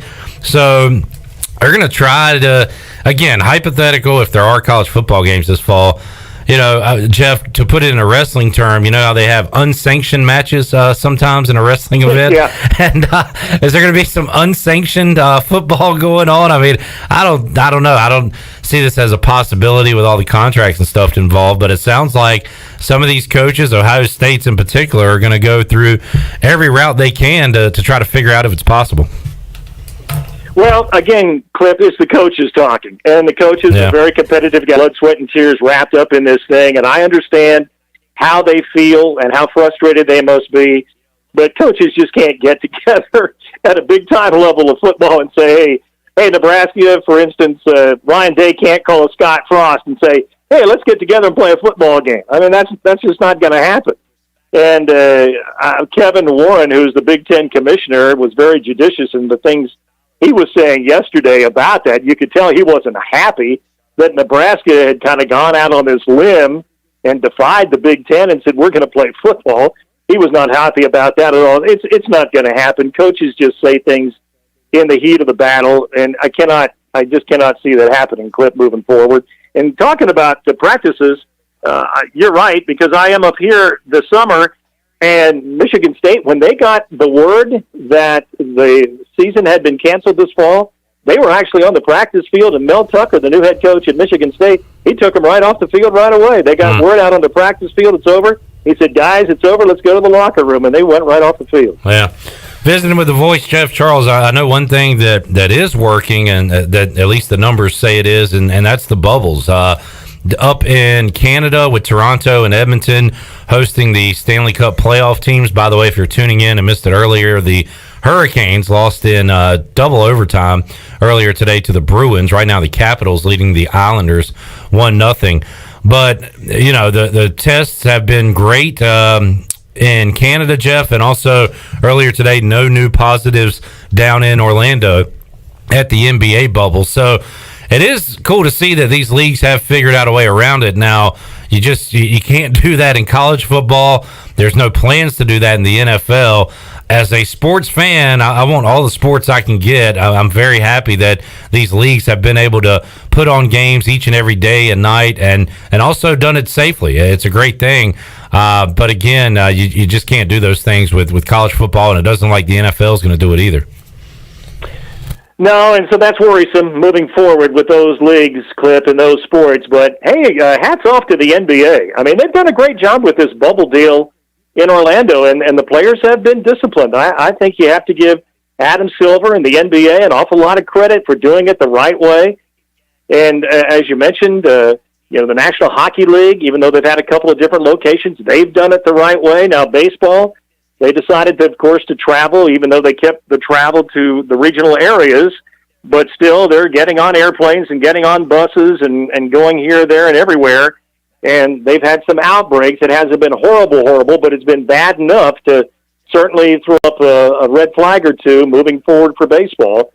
And then baseball players, not all of them have decided to follow the rules either, with the two Cleveland Indians pitchers who went out in Chicago, Plesac and Clevenger, last weekend, and then they had to separate those guys and put them in a rental car from Chicago and tell them to drive back to Cleveland and stay away from the team and their teammates for 14 days. So you're going to have that happen too. But the NBA has been great, and so has the National Hockey League. So they figured it out to this point, but like we've said from day one, it's just not logical to think that you can do that with college athletes in a college setting with football players or basketball players. There's just no way you can do it. And so that presents a problem for college athletics. Well, Voice, one day we'll talk scores and stats and things like that again, hopefully sooner rather than later. But we are just following the news as it is presented right now, and new stuff breaking every day. We appreciate you joining us each and every Wednesday here on Pirate Radio Live, and glad you're doing well, and we'll talk to you again next week. Enjoyed it as always, Cliff, and we'll talk to you next Wednesday. Have a good one. Thank you, sir. There's the Voice, Jeff Charles, hopefully calling some football games this fall. And again, as scheduled right now, Bryce Williams, it is still a go. I sure hope so. My goodness. And again, it's fascinating to me. Now, when the NCAA announced that their tournament was shutting down, all of the conference tournaments shut down one by one immediately. College football, it shows you that TV and the conferences control it, and the NCAA doesn't. And it's kind of fascinating to me that you have these conferences dropping out, but you still have the solid six still out there, Bryce, with the Big 12, SEC, ACC, American, Sun Belt, and Conference USA still out there. saying we're moving forward with this thing. Yeah, and I'm glad they are, and I hope it sticks. I mean, people need sports, and give some uplifting things to watch, and I'm just glad and hope it, hopefully it sticks and they don't give in, I guess you could say. Yeah, and man, I as a former player, I mean, you know how important this is for you. And well, here's one for you, Bryce, because I don't think spring football works because definitely. Not only are you playing that spring, you're then immediately afterwards getting ready for the fall season. Exactly. Yeah, the time frame I feel like is too short for recovery. Recruiting for the coaches. I mean, is in the in the late winter, winter, spring. It just wouldn't be plausible. I mean, it doesn't make any sense to me. And how about you personally? I see these guys that sit out a bowl game and. Look, what would I do in that situation if I was about to be a millionaire? I don't know. I'd probably sit and go and wait and get my money, to be honest. Or you have those bonds with your teammates and you can't leave them behind and you want to play. So I'm thinking if there is a spring football, we're going to see a lot of that as well for guys that might be NFL draft hopefuls. Now, you yourself was kind of on the fringe of that. Right. Did that thought ever creep into your mind? No, I mean, yeah, of course you want to not risk getting hurt, but you risk getting hurt the whole other 12 games you played this season. I mean, to sit out just because you worry about getting hurt, for me it's more than just let me try and prevent getting hurt for this last game. And for me, it's more of a bond with my guys that I've spent 4 or 5 years with, and to just sit out on the very last game of my college career, it never registered to me to sit out and leave my guys on the last game, by no means. And I bet it could go either way, and there could be regrets on both sides if you did happen to get hurt. But you might not have regrets. I mean, I bet the guys that do sit out and get their money regret it. You know what I'm saying? Yeah, for sure. And I'm sure, like, if a teammate of yours did that, hopefully would you understand and say I get it, or would you say, you know what, screw you? Probably on the lines of screw you. I mean, you're gonna sit here, we're gonna grind it out to make it to a bowl game. You know how hard it is to make it to a bowl game, during the football season. You get there and you're too worried about yourself, right? Just to try and make millions. Who knows? I mean, there's people expected to get drafted into top 10, and it don't happen. So there's no telling what's going to happen. But for you to sit out after 5 years of playing with me, and just working for one common goal, and you're going to sit out for that one selfish reason, it's just foolish to me. Bryce, we didn't have much college football breaking news, but we did have some high school news here in the state of North Carolina that they're going to move their season to the spring, which I think is a lot more doable than college football. I think it can be done in high school. But one thing I thought about with that, were you an early enrollee at Marshall, or did you? I came in the fall. Okay. Yeah. But what about that? Like, early enrollees are not even going to be around for their football exactly. season. It's just getting all jumbled up to me. You start playing football in the spring. Well, look how many other sports you got in the spring. I mean, and it's just all going to. Can't even think of the word, but conflict with one another. We're trying to run, the athletic department trying to run football games, basketball games, in the winter and spring, track, baseball, softball, and it wouldn't make any sense to me. And I figured go ahead and play in the fall and take all the precautions you can. I mean, my goodness. Bryce, you're a little frustrated with this whole deal. It's very frustrating to me. It is.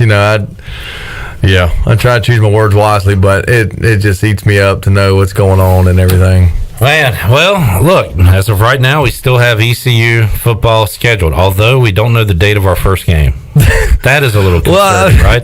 Because we're not playing on the 29th against Marshall. Right, which I'm super bummed about because, I mean... But there's John Gilbert said on Monday that the contract hasn't been signed, but the 5th or the 12th, it's going to be scheduled I guess as long as it plays... that would be great. If it don't, I guess I'll have to deal with it my own way. But, that sounds kind of scary. What are you going to do? All right, well, I guess not like... I'm going to take matters in my own hands. Okay, that came out, No, I don't. I know just cope with it, just deal with it and try and be understanding. Yeah. I'm glad it's not totally off the books, but I'm just crossing my fingers. All right, let's Get a break in. We'll come back. We'll talk some more ECU football with JT Boyd, find out what he's up to these days. We also have to open up the Pirate Radio booty bag in the next 30 minutes. Large one-topping pizza to Papa John's to give away. So all that and more on the way on Pirate Radio Live after this.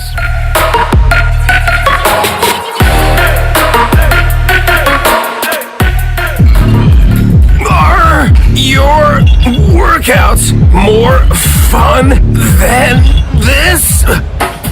Well, if they are, then I want to sign you to an endorsement deal with Michelob Ultra.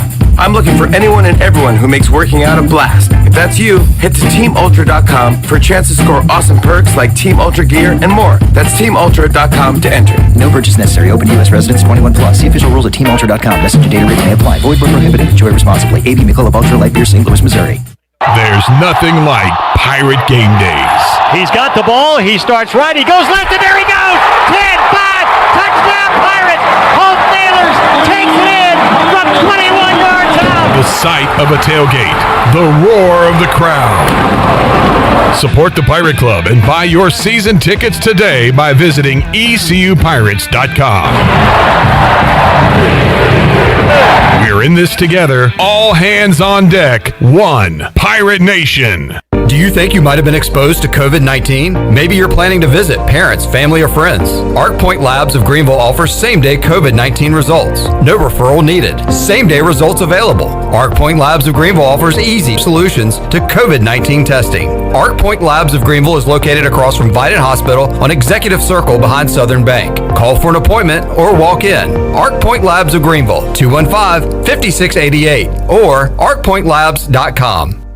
With rates being historically low, now is the best time to buy or refinance your home. This is Talbot Green with Angel Oak Home Loans. Now is the time to take advantage of the opportunity to buy more home or refinance your current mortgage. The combination of our local team's experience and Angel Oak's wide offerings of products from standard conventional, government, and portfolio loans has something for most financial situations. For more information, call Talbot Green, Joanne Weir, or Wanda Hager at 751-2060. NMLS 1719250 and 685-842. Equal housing lender.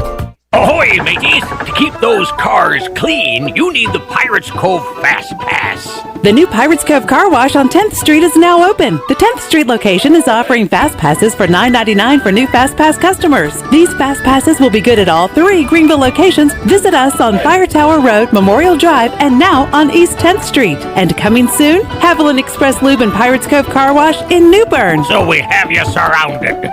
Pirates Cove, the official car wash partner of ECU Athletics. Wouldn't it be great if you could get auto, home, life, and business insurance all from one agency? Well, that's where the Gavigan Agency comes in. They can help protect what is important to you. So why not simplify your life? See the Gavigan Agency in Greenville or give them a call today at 252-756-1400. Nationwide is on your side. Nationwide Mutual Insurance Company and Affiliates, Columbus, Ohio. Subject to underwriting guidelines, review, and approval.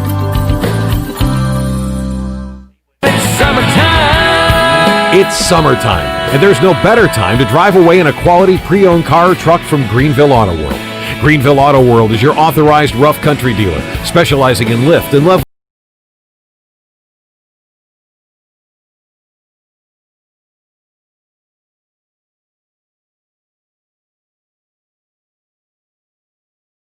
Or 8730. Greenville Auto World, 3840 South Charles Boulevard, across from Hardee's at Bell's Fork.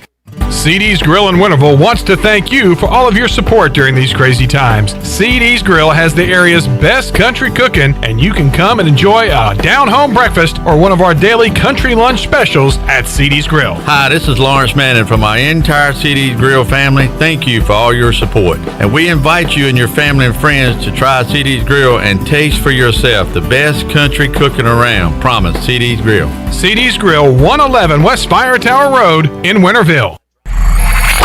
Pirate Radio.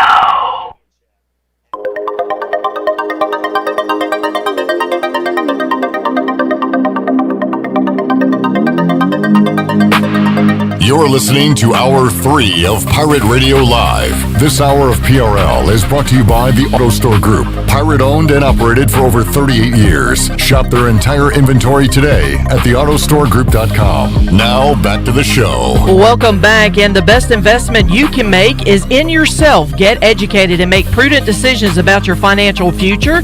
Contact David Dom at Carolina Wealth Management today at 439-1344 for a free consultation. And as we come back into Pirate Radio Live, Clip, I just saw a tweet just moments ago. A reporter discussed with Ohio State AD Gene, is it Gene Smith or Geno Smith? I missed it. Geno's the quarterback. Geno is the thank you. AD, okay, all right. Anyway, they are no longer exploring options for the fall. They are looking ahead to the spring. So at least one school is not going to go rogue. Well, they heard Jeff Charles talking last segment how it wasn't going to happen, and they said, "You know what? You're right, Jeff." I still disagree with that. Just throw it all the stuff. You really wanted to go a rogue school. I wanted to be a battle royale, last man standing kind of thing. Yeah. That's what I want. Pay-per-view this week. Throw it down. Come on. Again, I keep bringing up wrestling, but do like a mystery opponent. Like Ohio State has a team coming in this weekend. You won't know who it is until we kick off Saturday night. I'm telling you, all this logistical BS is just throw all that mess out the window. Just pick up the phone, call somebody, say, hey, you want to play this weekend? Okay, good. Fly in. This is where you're going to stay. We play at, kickoff is at 4. Let's do this. All right. I mean, come on. Shirley for college football commissioner. I like it. All right, Bryce. I agree with it. All right. Let's continue on the football talk and welcome on another former Pirate who joins us on the Fixed NC Live line, JT Boyd, hanging out on the Fixed NC Live line today. JT, how you doing, man? I'm doing fine, Cliff. How you doing, brother? It's been a while. Yes, sir. Great to hear your voice again. Great to talk with you again. First things first, Bryce. I got Bryce to tell some bowl stories, and he remembers JT Boyd winning a belly flop competition at the St. Petersburg Bowl. What was that? Beef O'Brady's? Was that the bowl? JT, is that a true story? What do you remember about that story? I think we might have won the round. It was best out of 5. I don't know if we won the competition or not. I know because we did a couple contests with them, but I do know I won my round. But as far as the whole thing, I can't remember. Maybe that's what I remember. There you go. I remember us cheering for JB Bird. So,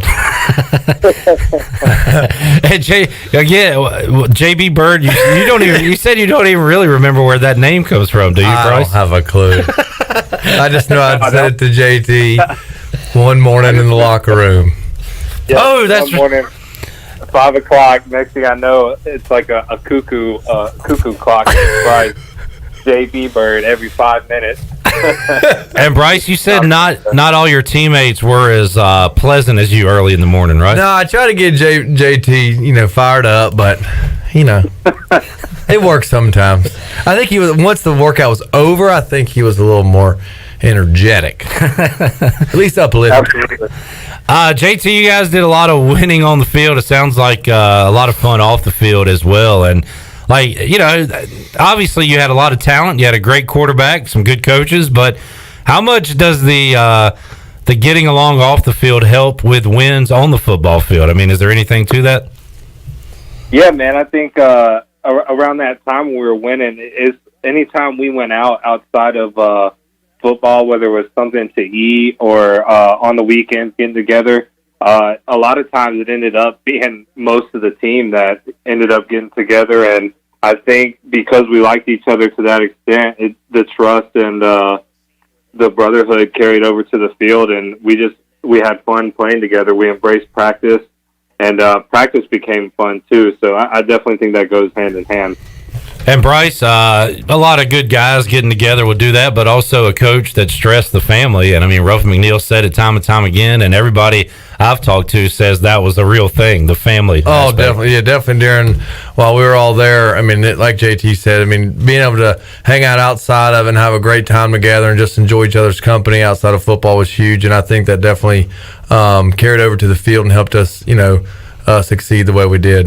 Well, JT, it's weird for me as somebody who does a 4-hour pregame show and a postgame show for ECU football every Saturday. I'm getting a little nervous as a former player. I'm sure you're feeling the same way about this football season. I'm sure you're following the news, JT. How you feeling right now about the prospects of a football season in the fall for ECU?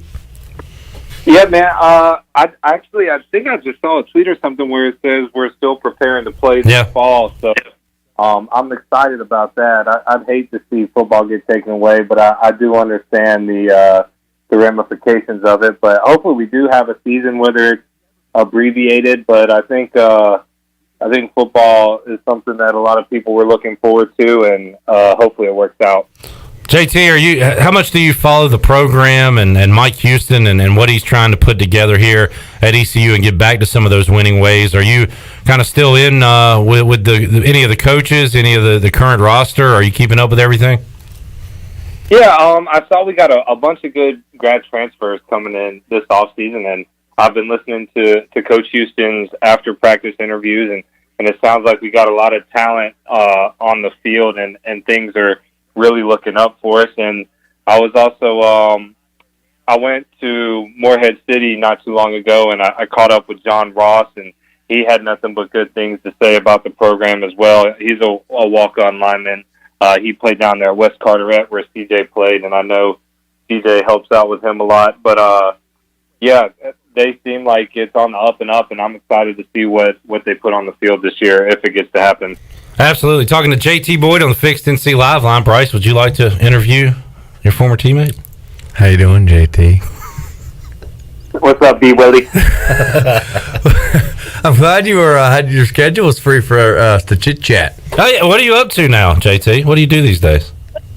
I just flipped my first house and I got that under contract. But today, yesterday, I just accepted a job. I'm going to be a supervisor for a developer and help construct some houses there. Kind of switching lanes a little bit. Nice. There we go, JT. Join the construction world. Yes, sir.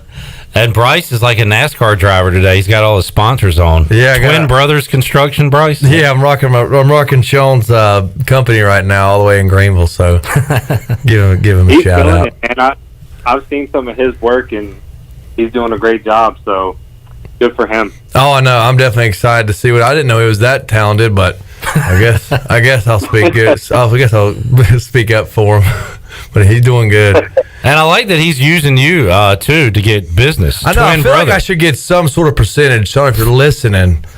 I mean, come on. JT, let's talk about some of your old ECU memories. What first? Anything about Bryce other than the JB Bird stuff? Like any funny Bryce Williams moments you remember from your playing days? Oh God. Well, I just know for one, Bryce has his own language.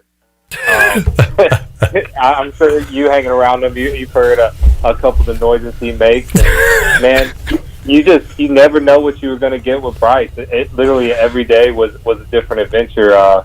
We kind of got in a little bit of trouble for talking too much in one of our English classes. I do remember that. Yeah. We have to separate, but man, like I said, Bryce is unpredictable. And he'll do anything to make your day too. So, I really can't pinpoint anything. I just know Bryce is a good time to be around. Thanks, JT. That's good stuff. Hey, I think you're still that way, right? I mean, you come in here, there's a pep in your step. Oh, yeah. I try to be uplifting everybody about you get me, JT, CJ. You get a whole group. No one's going to understand what in the world we're saying. Like he said, it's a lot of noises. I don't know if I'll do any of them, JT, on the air, but yeah, it's a good time when we all get together. So JT mentioned Morehead City a moment ago. We've talked to CJ Struck right before the Big Rock Blue Marlin tournament from around there, and he actually showed us a marlin on the wall when we had him on a Zoom. Bryce, you always talk about your fishing expeditions. How about you, JT? Are you the fisherman that Bryce Williams is? Oh no, I wouldn't say that. I've actually just got started back into fishing with all this quarantine going on though, but no, CJ catches a big one and Bryce catches everything in between, and then there's me. I'm just back into it. There you go. JT, it's great to catch up with you, man, and we'll keep in touch, get you back on, and hopefully have some football to talk about this fall. If not, we'll just keep reliving y'all's glory days. That's all we've been able to do for the past 6 months. Talk about the old days. Hey man, we had a bunch of them. We'll have to really dive in. We get a couple more of the boys on here too. We could really have a funny section.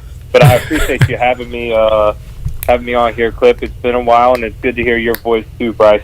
You too, bud. Thank you, JT. JT Boyd joining us today on the Fixed NC Live line. And, the locker room is sacred. Your time is sacred. But I would like to kind of peel back the onion a little bit and hear some of those stories, Bryce, that you're keeping to yourself. I don't know. He's accurate about it.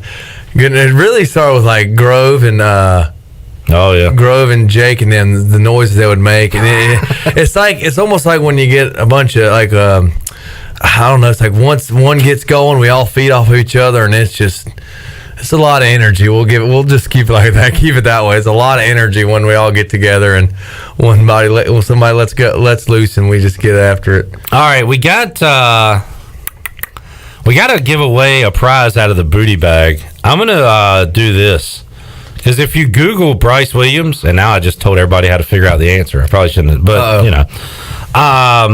it says that you play on a current team, which is weird because that league doesn't even exist anymore. So I don't know how current that is. Yeah, that's not too current by any means. Bryce Williams was on a team in the AAF, the Alliance of American Football. Mm-hmm. What team was he on? Oh, the booty bag. Booty everywhere. Like, what is that? Booty everywhere. I'll tell you this. I'll tell you he was on the Hot Shots. What city were they in? There we go. That works.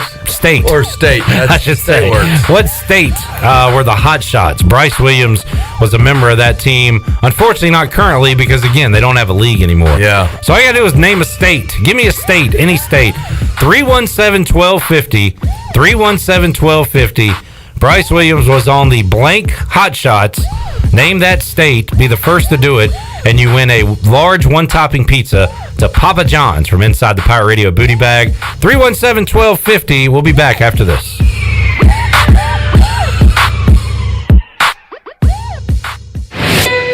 Let's turn a trip to the branch into a tap on your phone. Let's hit pause on a lost debit card without hitting pause on life.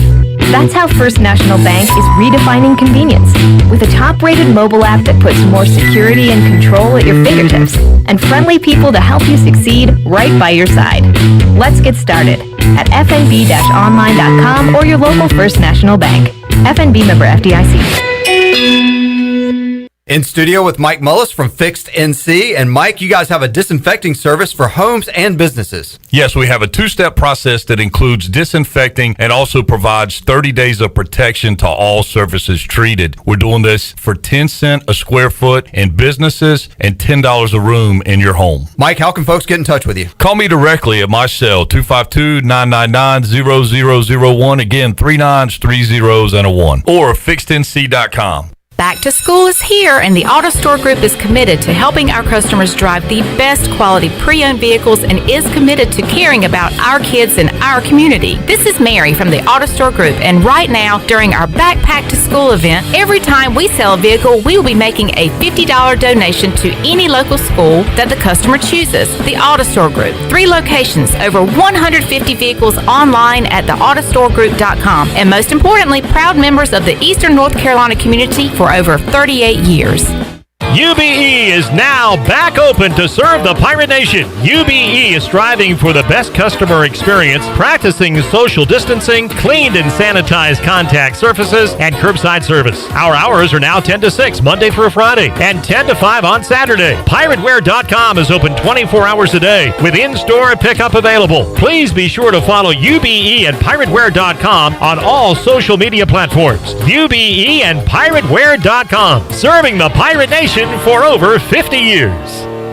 North Carolina state parks are now open for visitors. Parks should be used for exercise, fresh air, getting out in nature, or a day trip as the state safely reopens. Visitors should enjoy themselves, but please remember the 3 W's. Wear face coverings, wait 6 feet apart, and wash your hands often. Focus on moving through the park, keep social distancing in mind, and avoid large groups. While most facilities and activities will be open, please contact any state park before your visit with questions or visit ncparks.gov/open.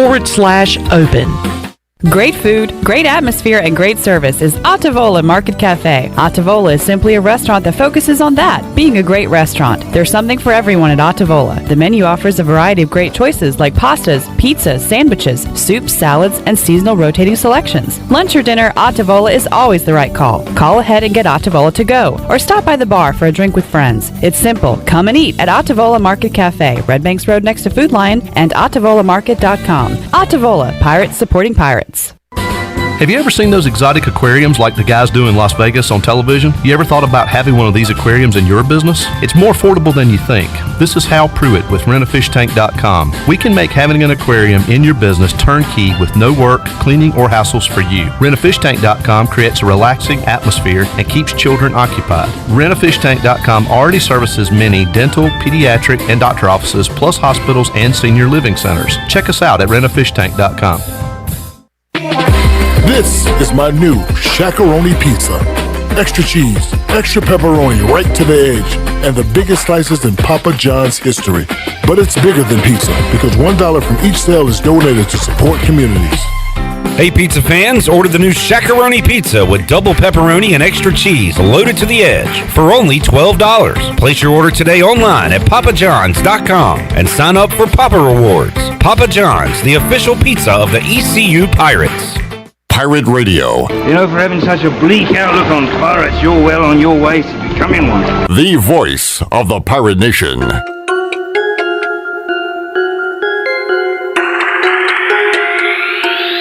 You're listening to Hour 3 of Pirate Radio Live. This hour of PRL is brought to you by the Auto Store Group. Pirate owned and operated for over 38 years. Shop their entire inventory today at theautostoregroup.com. Now, back to the show. Well, welcome back. And hey, coming up in about 10 minutes at 6 o'clock is the debut of the Pirate Radio Podcast. The Pirate Radio Podcast is a new series of shows that will be featured on our airwaves as well as archived on our website at pr927fm.com. In the first episode, Jonathan Ellerby will talk to Damon West. Damon's written 2 books. They're called The Coffee Bean, and The Change Agent. Let me try that again. The 2 books are called The Coffee Bean and The Change Agent, how a former college quarterback sentenced to life in prison transformed his life. Damon now travels the country as a motivational speaker, sharing his inspirational story of redemption to college football teams, schools, prisons, and organizations. Tune in at 6 o'clock to hear more about the Damon West story right here on the Voice of the Pirate Nation. Now let's head back into Pirate Radio Live. Here's your host, Clip Brock. All right, Shirley Rhodes, about 10 minutes left to go here on today's edition of Pirate Radio Live, and we have a winner. I asked you before the break, Bryce Williams trivia question. What AAF team was he a member of? The blank Hotshots. The correct answer was Arizona, and Doug from Wake Forest called in with that answer today. So congratulations, Doug. You win a Papa John's pizza with 1 topping. And Bryce, it's an important decision. You only get 1 topping. What are you choosing? I'm going sausage. Okay, sausage. Let's go around the horn. Shirley Rhodes. Pepperoni. Okay, easy call. Chan Man? Pepperoni as well. Okay. That's Clip. I'm definitely down to 2, and I'm going to go ham. I was thinking ham. Wait, but does buffalo chicken pizza count as 1 topping? Oh, boy. I'm a ham man. Thanks, Tony Collins. He's coming up on the show tomorrow. Buffalo chicken, that would actually... So you get though is the chicken. You don't get anything else with it. You don't get the hot sauce. I think it comes with like ranch and hot sauce. No, it's 1 topping, Chandler. Oh, 1 topping. What do they use for the sauce? Is it ranch or do they still use pizza sauce with the buffalo chicken? Yeah, Chandler. What kind of sauce is it? Is it the marinara or is it different? What all is on this pizza you want? Well, it's chicken. Chicken. Buffalo chicken. Buffalo chicken. So I guess the chicken is already doused with buffalo sauce. Okay. There's one. So, and then it's ranch. Okay. And then that's on about top of a crust, marinara and cheese. No marinara, no. Oh, so ranch is the sauce. Crust, ranch, cheese, buffalo chicken. Interesting. I know, me too. We're luckily only have 8 more minutes left in the show. All right, Bryce, you been watching any sports? I bet the only sports you watch is when you come in here and hang out with me. Somewhat. And then they got Korean baseball playing in the gym in the morning. So you're up early. Yeah. So I'll Korean baseball. Yeah, you've watched more than that than Major League Baseball, haven't you? Yeah. Because when it first came on, I'm like, what are these teams? And I realized I took, obviously noticed who was playing and the names, and I'm like, and the lettering. But they have one, there's one team called the NC Dinos. Oh, yeah, I saw them and play. they got the Twins and the Tigers, so it could be confusing. It was at first. Why are the Twins playing over there? Where's what happened to Minnesota? Yeah. I did see something that was pretty neat it was Instagram. I get some sports there. The pitcher for the New York, was it Tiger? I knew it was the orange and blue team. He throws lefty and right. Yeah. Oh, really? Yeah, he threw lefty and right. It was pretty cool. Okay. I might be able to pull it up. All right. Well, I tell you what we got to do. Yeah, we got 5 minutes left. Let's get our Pirate Radio Outdoors segment for the week. Oh, yeah. Shirley, ready to go with the music. Well, this weekend, let's see. Oh, wow. Saturday. Pat Vendite? Yeah. Interesting. Lefty and right. Thank you for bringing that to my attention. Yeah, I was like, that is might be on sports trivia tonight. Oh, yeah. I mean, he slung it in there. It's pretty interesting. Oh, we got some blues today. Ambidextrous. That is correct. Good word. Or some people can get confused, amphibious. That has happened before. But I caught a fish. I shot a buck. I'm hoping to do that this fall. We will see. All right, what'd you do this week? Well, let's see. Anna and I took out my boat. We put it in at Port Terminal and rode all the way to Little Washington and beached up and grilled out and paid fetch with Grady, my dog, and all right, or our dog, and we had a great joint time. Custody with that dog. Yeah. Okay. So we had a good time. Then on the way back, we're hauling butt and storm clouds roll in and we get poured on, and you're running by. I was running about 35.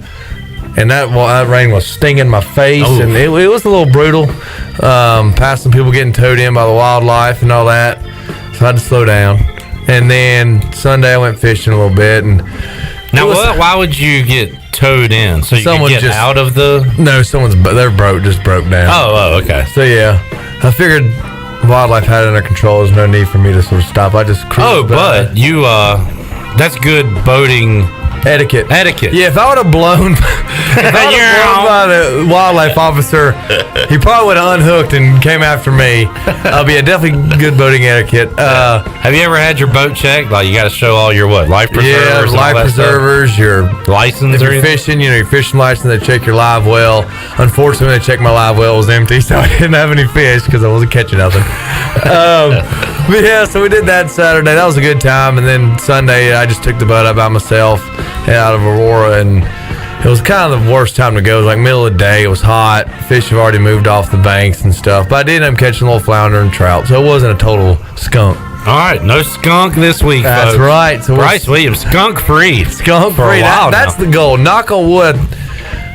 I think my boat has never been skunked, or maybe one time, but that was when I went by myself one time in the middle of the day again. But hopefully I can have a better luck this weekend if I get to go. I'm sorry I'm ignorant to all this, but is deer season soon? It's coming up. What are we in the month of August? Yeah. It is September Okay. is when bow season comes in. Dove season will be Labor Day. Labor Day is September. Yeah. Okay. So dove season, I think, is one of the first things in North Carolina. If I'm wrong, correct me. But yeah, so it's right around the corner. How you like duck hunting, Bryce? I love duck hunting. When is that? That, I think there's a teal season in September as well, but then it goes out. Duck season kind of comes in, comes out. It's a federal deal. So the duck season, you don't want to do the wrong thing at any. But duck hunting is pretty regulated and things like that. And duck hunting's nice because you get to talk and hang out and grill and Now, why is that? Because your sounds don't affect it? Yeah, no, because, I mean, most time if they're coming in, you're shooting at them. So you're kind of either waiting for them to come in, and when you do, you get, and then once you shoot and they fly away, you kind of talk, hang out again. And all right.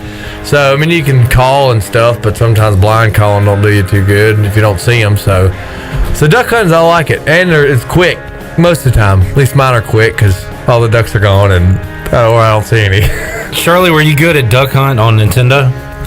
Oh, God, yeah. Yeah.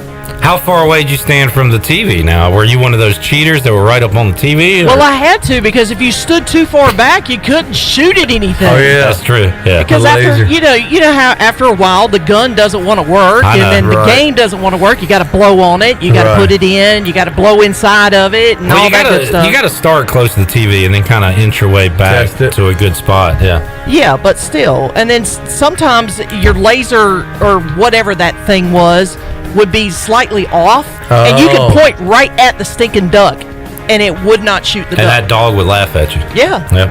Oh, I've never wanted to go through a screen and punch a dog before. Did you ever slam the gun down or try to break it over your leg? No, I don't think I've ever done that, but just mainly because it took me so long as a kid to Nintendo. Oh, that's true. That good mom, discipline. Yeah, my mom told me this is it.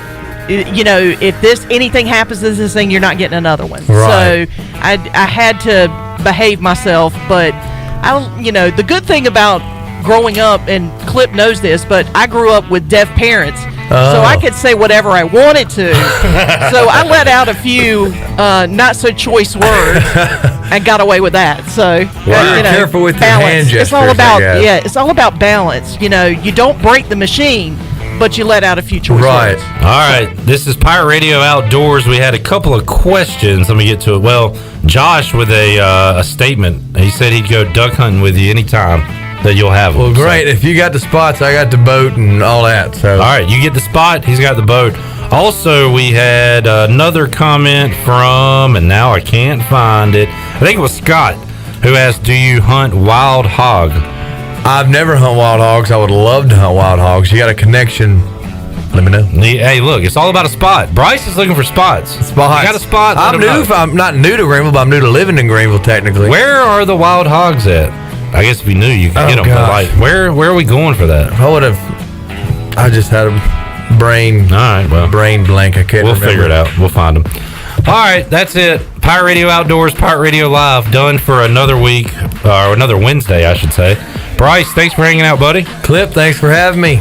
Always fun. Shirley, great job. Intern Chandler, great job, buddy. We will, Glenn Griffin going to rejoin us tomorrow on the show as he is coaching up Chan Man back there. Coach him up, Glenn. We will see you Thursday, 3 o'clock. Brian Meador's coming in. You never know what he'll say. That'll be fun. Coming up on tomorrow's show, Stephen Igo. Also, Troy D, Touchdown Tony Collins, and a lot more on ECU football as well. We're back with you after this. Thanks for listening to Pirate Radio Live, we got a good an exclusive presentation of the voice of the Pirate Nation. This is Pirate Radio, WGHB Farmville, 1250 and 92.7 FM Greenville, WDLX Washington, 930 and 104.1 FM Washington. The following is an exclusive presentation of Pirate Radio, the voice of the Pirate